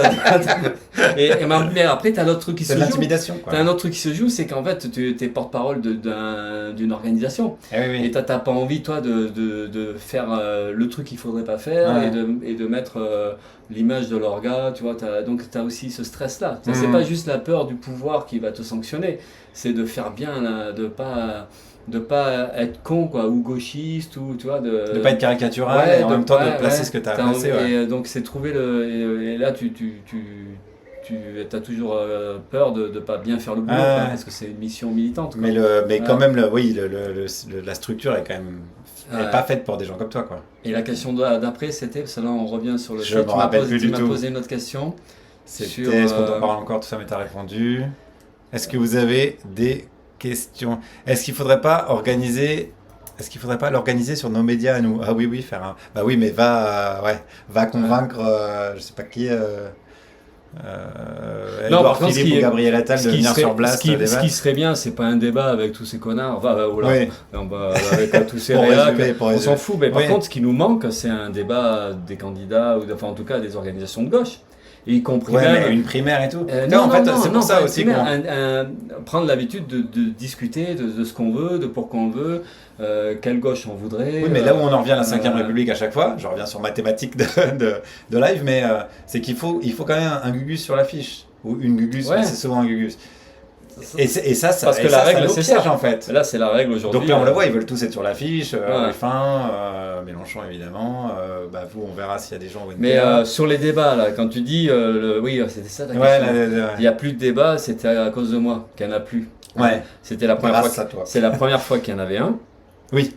Où tous les candidats étaient là en même temps, et c'était la dernière fois. Et nous, on pense que c'est lié à ce que j'ai pu dire ce soir-là, parce que le lendemain de ce débat-là, donc il y avait une réunion à 9h ou à 10h, je ne me rappelle pas, où chacun des candidats ou chacune des candidates était représenté par quelqu'un de son équipe. Et c'était pour préparer la suite qui devait avoir lieu 2 semaines après, pile. Ah, je me souviens. Sur France 2, parce que là, c'était les chaînes privées, BFM, iTélé. Et 15 jours après, c'était prévu France 2 et France 3, je pense. Mais bon, au moins France 2. Et donc, la discussion du lendemain, c'était d'organiser la suite. Et dès le départ de la réunion, ça c'est le camarade qui est allé représenter, et il y en a qui ont dit, non mais des débats comme ça, plus jamais. Et beaucoup ont dit ça, la plupart, des gros, et du coup, France 2 a abandonné ce type de projet et l'a transformé. Mais c'est hyper intéressant. Et c'est devenu, je sais pas si tu te rappelles, c'est devenu d'abord hyper chiant. Oui, c'était chacun à tour de rôle. Et tu passais à tour de rôle, tu étais interviewé par Pujadas et Salamé. Mais c'était, on va dire 10 minutes chacun à tour de rôle. Et il y avait juste la dernière phase en conclusion où tout le monde était ensemble. Mais c'était ensemble pour juste faire une conclusion de 2 minutes, je sais plus quoi. Et là, tu n'as vraiment pas le temps de t'amuser avec les autres. Et là, tu t'emmerdes, tu fais pas joujou, c'est chiant. Mais attends, c'est intéressant parce que ça veut vraiment dire qu'ils ont eu peur de toi. Mais je dirais pas ça comme ça. En fait, si, c'est exactement ce qui s'est passé. Parce qu'en fait, c'est étonnant d'ailleurs. C'est pas étonnant. Non, mais ce qui est étonnant, c'est que moi je l'ai vu au Conseil Métropole, tu vois, et ou au Conseil municipal de Bordeaux. Bon, c'est à une échelle autre. Tu te retrouves avec des gens de droite ou des gens de gauche qui font de la politique depuis longtemps, qui sont élus depuis longtemps pour la plupart, tu vois. Ils sont incapables de discuter politique, parce que moi je voyais quand on faisait des interventions, tu vois, même sur la Palestine, en lien évidemment avec l'activité municipale, puisqu'il y a des subventions, machin, c'était jamais, on n'était pas hors sujet. On essayait de poser des problèmes politiquement, la question de l'urbanisme, la question de la gentrification, enfin tout ce qui était question de classe en fait, les budgets, c'est pas juste une histoire de gestion, c'est aussi une histoire politique. Mais comme ils dépolitisent tout, et qu'en fait ils en font juste une affaire de gestionnaire, et qu'on fait pas de politique ici, vous vous trompez d'assemblée. On fait pas de politique au conseil municipal. C'est là-bas, c'est là-haut à Paris que vous avez, c'est pas ici. Alors que c'est la répartition. Et donc tu t'aperçois que même à ce niveau-là, mais c'est vrai, ils sont pas capables, ils sont pas à l'aise. Ils discutent pas politique, ils sont tellement dans une posture autre de l'élu dévoué à la République qui va aider, ça va changer avec la nouvelle constitution, ça va. Ouais. Et donc c'est pour ça que c'est quelque chose qu'ils savent pas faire, qu'ils maîtrisent pas, et c'est vrai que un Huluberlu comme mais c'est Philippe, il parle beaucoup. Ouais, un Huluberlu comme nous, ça les dérange en fait. C'est pas de la peur, hein, c'est que ça les... Oui, ça les emmerde quand même. Ça les emmerde. Qu'est-ce qu'ils disent les modérateurs? Qu'est-ce que j'ai mal fait? J'ai bien l'idée de faire des débats sur des médias, question des médias, l'information. Les propositions de l'écrivain là. Ouais, vas-y, il nous reste une demi-heure. On va finir. Bah oui, on va finir par là. Mais ouais, mais c'est, je trouve tout est quand même intéressant dans l'expérience de Philippe et là. Tiens, tu t'es décalé à... Ah ouais, mince. Je suis un peu hors cadre. À l'extrême ça, t'as vu, je reprends. De l'extrême gauche. Bravo le chat, on a réussi. Lisez le site par pitié. C'est vrai que les gens, ils sont bossés. Et nous, on est là, oui, on mange des glaces à la mangue. Alors, ok. Ouais. Alors, il y a des propositions. On va reprendre ce petit... Donc, la petite synthèse. Attends, parce qu'il y en a beaucoup. Je vais voir par quoi on peut commencer... Donc là, c'est la démocratie directe, on l'a un peu évoqué. Sanctuariser l'environnement, tiens, on va parler de l'environnement. Il y a l'idée de sanctuariser l'environnement et les biens communs. Donc, sanctuariser, c'est de se dire, il y a une priorité. Par exemple, j'ai vu passer dans les propositions l'idée d'un conseil scientifique sur l'environnement, par exemple, qui est un conseil d'experts, de climatologues, océanographes, enfin, de scientifiques, de spécialistes, qui aurait un peu la même fonction que le Conseil constitutionnel aujourd'hui. C'est-à-dire qu'à chaque fois que tu votes une loi, ça passerait par ce conseil-là qui dirait « bah non, là c'est un petit peu de la merde ». Toi, en tant que, quand même, mec qui dit qu'il faut que ça vienne par le bas, est-ce que c'est un truc qui te va, qui te fait flipper, cette espèce de censure par les experts? On a une très mauvaise image des experts. Mais c'est ça, c'est pour ça que je pose la question. Et ça fait partie des propositions. Comme ça, le chat est content. Ils défilent sur les plateaux médias. Mais après, ça dépend ce qu'on appelle les experts. Mais c'est surtout que beaucoup se disent experts et puis qu'en fait, ils ne le sont pas en réalité. Mais c'est sûr que imaginons l'idée que des scientifiques ou des personnes habituées, enfin, qui sont dans la recherche, dans la réflexion et tout ça, ils aient un point de vue peut-être pas qu'ils décident par eux-mêmes, mais qu'au moins ils aident à prendre la décision. Ou qu'ils aient ce pouvoir de censure, d'éclaircir, d'expliquer. Comme le Conseil constitutionnel aujourd'hui. Qui va dire, bah non, ça... c'est un drôle d'exemple ton truc là, ce Conseil constitutionnel. En fait, c'est l'idée qui a... C'est pas le truc qui fait rêver quand même. Ça... Non, mais ça serait un dispositif... Il est de chez toi. C'est pas ce genre de... Non, mais c'est l'idée qu'une fois que tu as voté une loi, si la Convention citoyenne dit que oui, il faudrait du diesel... Non, mais ça paraît juste de penser que des gens qui étudient, qui réfléchissent, regardent les spécialistes, les universitaires, les scientifiques et tout ça, ça paraît logique et qu'ils aient une position plus importante dans le chemin de la décision. Dans la partie de la gauche que tu représentes, il y a quand même cette méfiance vis-à-vis des experts que tu viens d'aborder, qui est parfois quand même très légitime. Faux experts. Mais des fois, il y a aussi un peu ce qu'on disait tout à l'heure, la mythologie du peuple qui devrait tout le temps avoir le dernier mot et qui devrait tout le temps décider. Mais parfois, encore faut-il être bien informé. Donc, il y a aussi les propositions sur l'information. Tu peux imaginer que le milieu scientifique ou le milieu universitaire, il soit là pour éclairer. Ce qu'il y a aujourd'hui, malheureusement, ça n'existe pas. Ils sont souvent dans leur labo. Tu te fais redécaler. Ah merde, ils sont souvent dans leur truc et ils ont pas, ça mériterait d'avoir une réflexion sur quel type de lien riche il peut y avoir entre ce milieu-là. Enfin, comment on peut faire des connexions en fait. Parce qu'en fait, le milieu, on va dire le milieu ouvrier. Nous, on l'a vu quand on s'est battu, quand on a essayé d'empêcher la fermeture de l'usine. Là, on a constaté la déconnexion qu'il y avait entre ce monde-là, le monde du travail, tu vois, et puis d'autres secteurs de la population avec qui on n'est pas du tout connecté. Et on a vu à travers, par exemple, là c'est un peu autre chose, mais un peu décalé, mais le milieu des artistes ou le milieu du showbiz ou de la culture, quand tu crées un lien, c'est hyper enrichissant. Tu te dis ah ouais, et puis tu te retrouves avec des gens qui ont envie de répondre favorablement, avec des solidarités, tout ça. Et là aussi, avec la question des milieux universitaires ou scientifiques, il n'y a pas du tout de connexion. Donc c'est aussi ça qu'il faudrait travailler, c'est comment tous ces secteurs de la population peuvent être véritablement en contact, discuter, élaborer ensemble, mais eux, ils peuvent donner une explication et un avis fondé sur un choix à faire. Mais après, ça paraît raisonnable aussi de penser que c'est pas forcément à eux de décider tout seuls. Ouais, c'est ça. Voilà, parce que tu peux avoir une sorte de technicité ou je sais pas quoi. Tu as des gens qui vont, on le voit des fois, tu as des scientifiques qui sont un peu prétentieux aussi parce qu'ils connaissent le truc. Oui, un seul scientifique, ça ne suffit pas. C'est pour ça qu'un conseil. Et en plus, on sait qu'il y en a qui pensent que la solution elle est technique et puis des fois, c'est pas juste que technique, c'est aussi une solution politique. Et là, ça paraît raisonnable de penser que expert, c'est différent scientifique. La population, oui, c'est vrai. Et la population, elle doit avoir. Ah oui, c'est vrai, c'est vrai. Parce que je dirais, même ça, je vais me décaler aussi. Donc, mais bah, c'est pas tout faux, ça pas faux. À enrichir, quoi. Ouais. Est-ce que vous avez des questions dans le chat? Sinon, il y a un autre truc, il y a une autre proposition que j'ai vue, qui était l'interdiction des lobbies. Alors ça me paraissait intéressant d'en discuter, parce que lobby, ça peut aussi être des ONG. Ouais. En fait, c'est des groupes d'influence. Donc, finalement, des fois, c'est des groupes d'influence pour l'industrie de l'armement, mais des fois, c'est des associations d'influence pour, je sais pas, la sauvegarde des kangourous. Non, mais je dis n'importe quoi, mais ça, voilà, c'est des gens qui cherchent à faire avancer. Après, une association peut être considérée comme un lobby à partir du moment où elle met la pression pour faire entendre un truc. Ouais. Non, le problème du lobby, c'est que c'est complètement opaque. Ouais. C'est surtout ça, c'est qu'on le sait, l'Union européenne fonctionne, il y a des lobbyistes en permanence dans les bâtiments de l'Union européenne, et puis c'est eux qui sont même là à rédiger des amendements, à placer des amendements qui correspondent. Oui, qui les écrivent. Qui correspondent, et puis et c'est le problème du lien, là ça a augmenté, c'est le problème du lien qu'il peut y avoir entre les élus et puis justement la classe sociale, la classe économique qui dirige la société, c'est ça le problème du lobbying, c'est pas... Parce qu'une organisation politique, on fait on est tous un peu influencés. Est-ce que la dernière, elle s'est pas influencée? Absolument pas. On ne donne jamais notre avis. Voilà, c'est ça. Donc, c'est un peu ça. On se fait engueuler parce qu'on lit pas le chat. Mais l'idée, c'est de faire aussi des allers-retours. Il faut que Philippe puisse s'exprimer. Donc, le lobbying en soi, c'est surtout, encore une fois... Il y a un raid de LFI. On va dire quoi. Ah, mais est-ce qu'il y a Mélenchon qui fait son live en même temps que nous?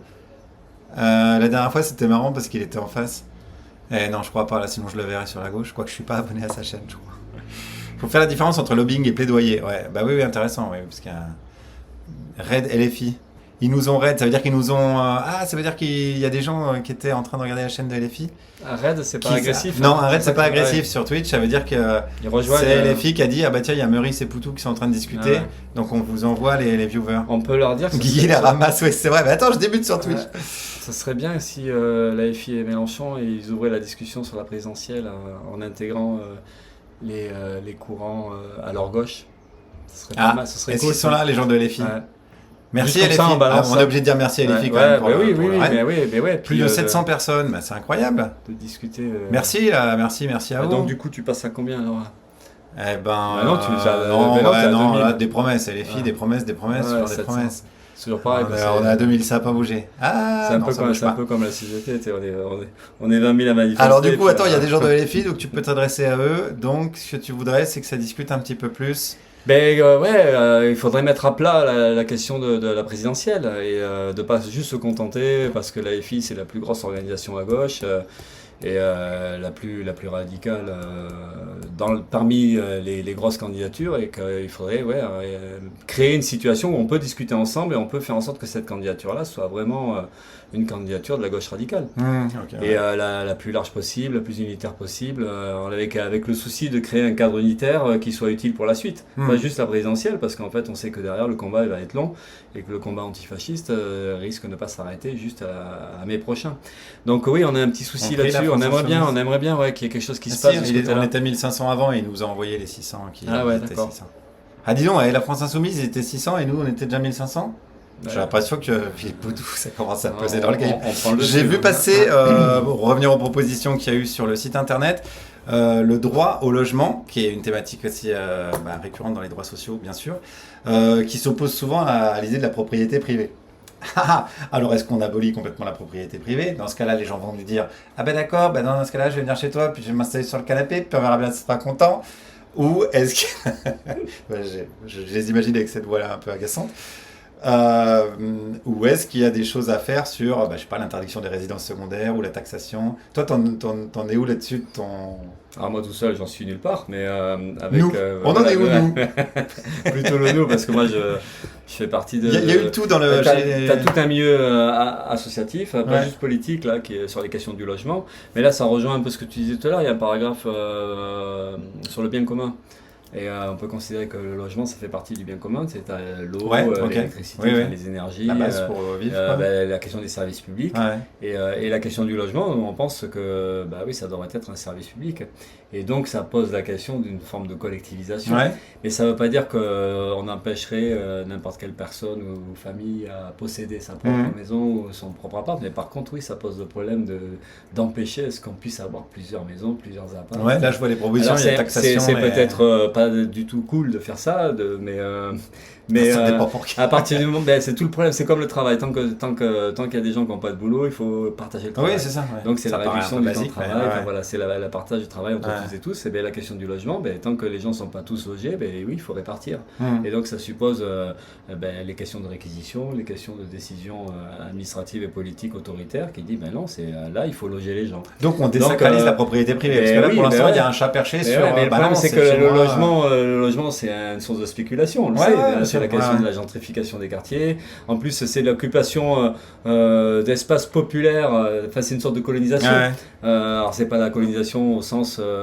si, c'est le même principe, en fait. Oui. C'est comment ceux qui ont le pouvoir et de l'argent, ils vont s'approprier des choses qui, en réalité, ne leur appartiennent pas.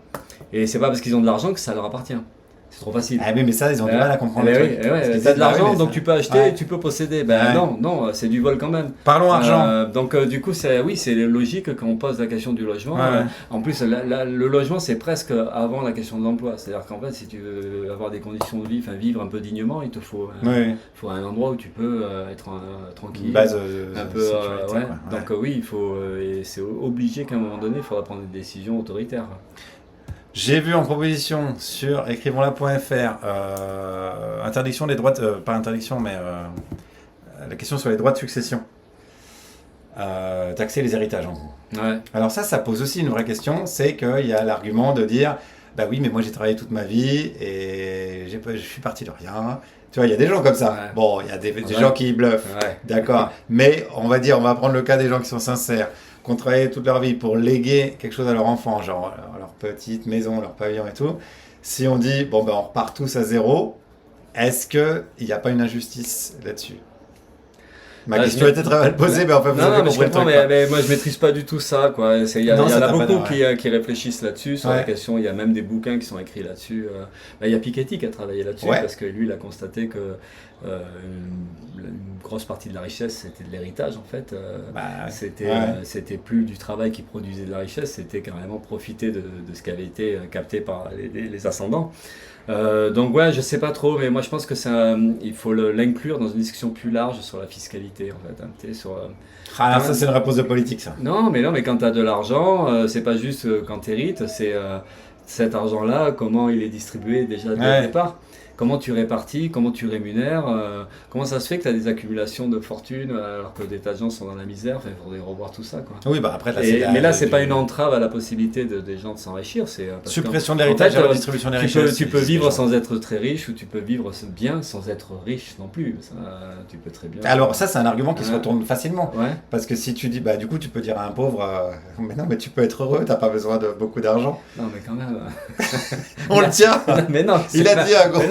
Grosse take de droitard. Quand je dis que tu n'as pas besoin d'être riche, il te faut au moins une rémunération. Et encore que là, c'est parce qu'on est coincé. Parce que là, il faudrait revenir aux travaux de Bernard Friot et tout ça. Tu sais, le salaire à vie. Il retombe sur ses pattes. Non, mais le tout, c'est de vivre dignement. Oui, mais j'ai bien compris. Dignement, c'est que. Mais je me méfie de ce genre d'argument parce que les gens ils disent ah bon. Du coup, t'es heureux là, t'as une pomme et.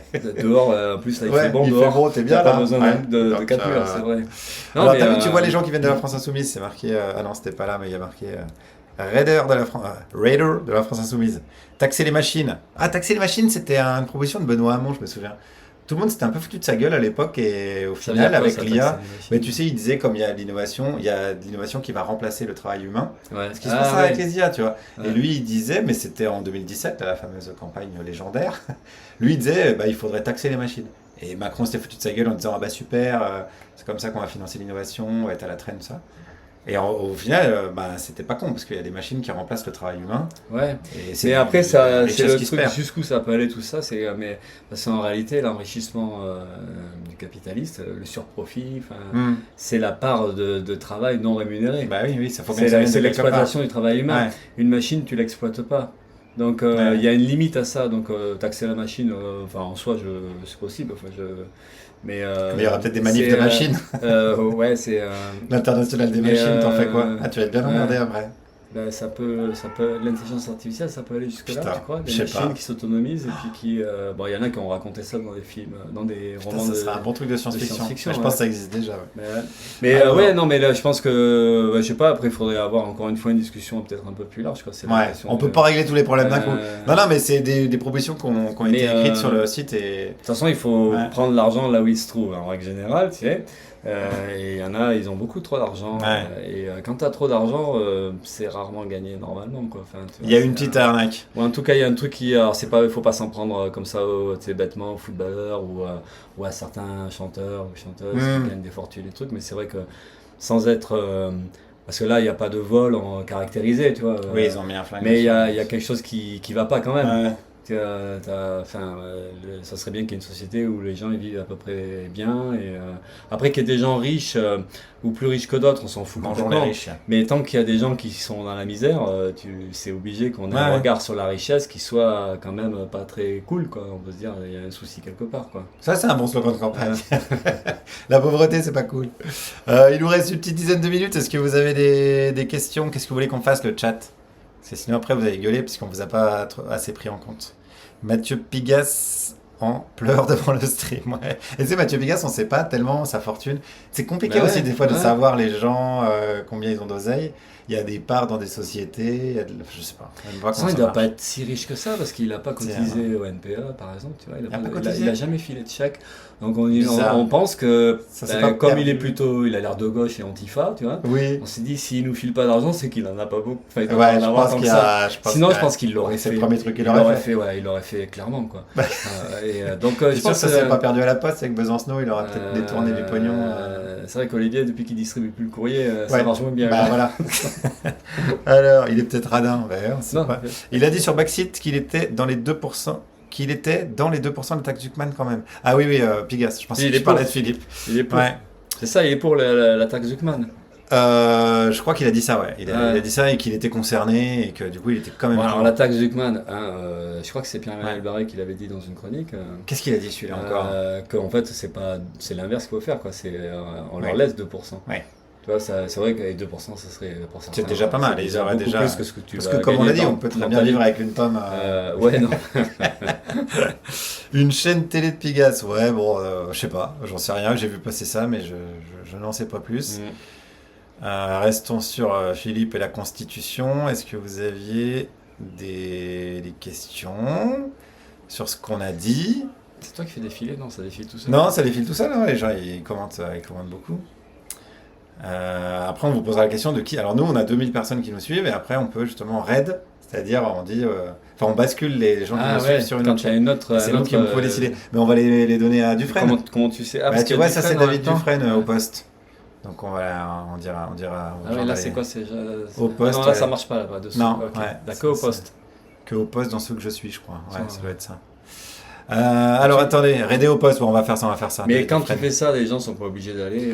Je crois qu'automatiquement ça va dessus, puis après ils peuvent se déconnecter. Enfin, ils sont pas enchaînés.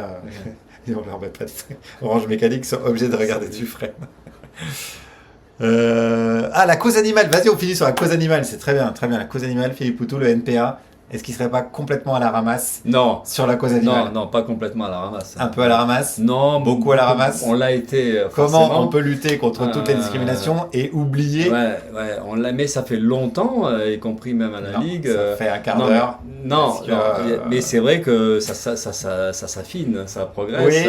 Oui. Après, mais comme plein de sujets, quoi. Il y a une prise de conscience qui est liée à l'activité de tout un milieu associatif, plus ou moins offensif. Alors des fois un peu trop offensif. C'est parce que les véganes ne sont pas assez offensifs. Mais non, on a une commission cause animale et qui discute de tous les aspects, notamment de l'agriculture intensive, productiviste, et pas que. La question de comment on s'alimente, des choix qu'on a à faire et comment le choix d'alimentation, c'est un choix politique qui relève d'une cohérence aussi avec les combats qu'on mène. On l'a ça. Alors après, il y a un cheminement. Mais il y a un cheminement. Il y a des camarades qui sont beaucoup plus avancés là-dessus, mais c'est vrai partout, et qui essaient de bousculer. C'est un peu générationnel, mais pas que générationnel, parce qu'on s'aperçoit aussi qu'il y a plein de jeunes qui s'occupent pas de cette question-là, qui continuent à manger des saucisses sans scrupules. Mais moi, je pense que ça fait partie de... Mais il n'y a pas que la question de la souffrance animale, il y a plein de discriminations, d'oppressions, les questions de genre et tout ça. Il y a plein de choses qui sont en train de bousculer une partie du milieu militant et qui permet d'avancer là-dessus. Philippe Poutou et LFI, c'est pour quand? Il demande les gens. Non. En débat, pardon. On veut Philippe Poutou en débat avec LFI. Ah ouais, mais nous, on est pour la discussion. Eh bien, invitez-le sur Twitch, Philippe. Ouais. Vous l'invitez sur Twitch, prochain Twitch d'LFI. Et Mélenchon, je crois qu'il fait des lives aussi. Ouais, sur Twitch tout seul, non? Il fait du débat, ça serait bien. Allez, ce serait pas fun un débat Philippe contre Méluche sur Twitch? Est-ce que vous êtes chaud? Peut-être ça serait pas intéressant. À plusieurs, je pense. Plusieurs avec Fillon. Sinon, ça fait trop duel. On amène juste Fillon. Non, à gauche. Non, mais on manque de ça. Discussion. Oui, les gens ils sont motivés. La fête de l'UMA, par exemple, c'est une aberration que la fête de l'UMA, il n'y ait pas à un moment donné un cadre où on se retrouve en essayant de ne pas trop s'engueuler, mais il y a des fois... Oui, ça devrait être... S'il y a un endroit où on pourrait mettre en place ce genre de discussion-là, et surtout là, avec la perspective de 2027, si on n'est pas en capacité de créer des cadres où on échange, où on discute, et on essaie de voir comment on peut faire au mieux, comment se démerder au mieux de la prochaine élection et puis de ce qui va suivre, ça serait quand même con. Ouais. Donc du coup, il y a besoin de ça. Il faudrait faire ça et le mettre en place et profiter. Sandrine Rousseau, il propose les gens. Bah ouais, pourquoi pas Sandrine Rousseau. Bon, ça, je vais pas l'organiser, démerdez-vous. Moi, je suis sur mon dossier constitution. Ouais, tu peux pas tout faire. Je peux pas être partout, quoi. Ouais. Mais les gens, ils disent que ça serait super. Donc, ok, une idée qui fait son chemin, comme dirait l'autre. Allez, il nous reste 4 petites minutes. Qu'est-ce qu'on va vous prendre comme question? T'as vu, c'est un peu fatigant, en vrai. 2 heures de parlotte. Ouais, pardon, on vous a pas beaucoup pris en compte, le chat. Je vais m'améliorer là-dessus. C'est vrai que je débute cette troisième. Alors donc, mais c'est vrai que c'est écrit tout petit, des fois, on n'arrive pas à lire. On est vieux aussi. Ouais. Et donc, le 2 juin, avec Eugénie, donc c'est le retour d'Eugénie qui était partie en vadrouille, on se fait un live. Je vais vous dire l'horaire, parce que je dois l'avoir quelque part. 18h. Ça doit être 17h ou 18h. C'est Antoine Léaumont qui nous a fait un raid. Bon, on le saluera. Ah ouais. Merci Antoine. La République, c'est Antoine. À 17h, le 2 juin. Donc c'est quand le 2 juin? C'est la semaine prochaine. Ouais. Je vais tout vous dire. Ça, vous n'avez aucune excuse si vous n'êtes pas là. C'est mardi. On se fait un live avec Eugénie et on recentrera sur les propositions, tout ça. Mais là, je trouvais ça sympa quand même d'avoir Philippe et de pouvoir parler de ton expérience dans le game du voilà. On n'est pas obligé d'avoir que des spécialistes pour discuter de ça. Quoi. Ouais, on peut parler de ce qui nous plaît, de Cantar, Rambaré, Fillon, des trucs qui font quand même plaisir, quoi. Ok, et il y aura une rediff. Ouais, on va extraire ça puis on va mettre sur YouTube. Peut-être pas le début où on essayait les micros et tout parce que c'est un peu chiant. Mais on va tout mettre sur YouTube. Ouais, et voilà, on va pouvoir s'arrêter là. C'était trop cool. Vous étiez nombreux et nombreuses. Merci. À quelle heure le 2 juin à 17h, pardon. 17h. Il y a cette histoire de Discord. Je vais me renseigner. J'avoue que j'étais pas au taquet là-dessus. Je préparais les dernières de la dernière, parce que là, on va partir en tournée, tout ça. Mais je vais m'y intéresser. Là, on est sur une petite montée en puissance. Et déjà, 3e live. Il y a quand même un invité de marque, donc on est sur une belle montée en puissance. Mais je sais que j'ai encore une marge de progression, ne vous inquiétez pas, je suis sur le coup. Déjà techniquement, on va s'améliorer. Déjà c'est mieux, donc je voudrais remercier Goodway, Prod, Benjamin, Alban et Tristan de m'aider là-dedans, parce que sinon j'en serais vraiment au Minitel. Nos amis les modérateurs et modératrices, j'ai leur nom, Maël Fruits. Vous êtes là encore les amis, oui.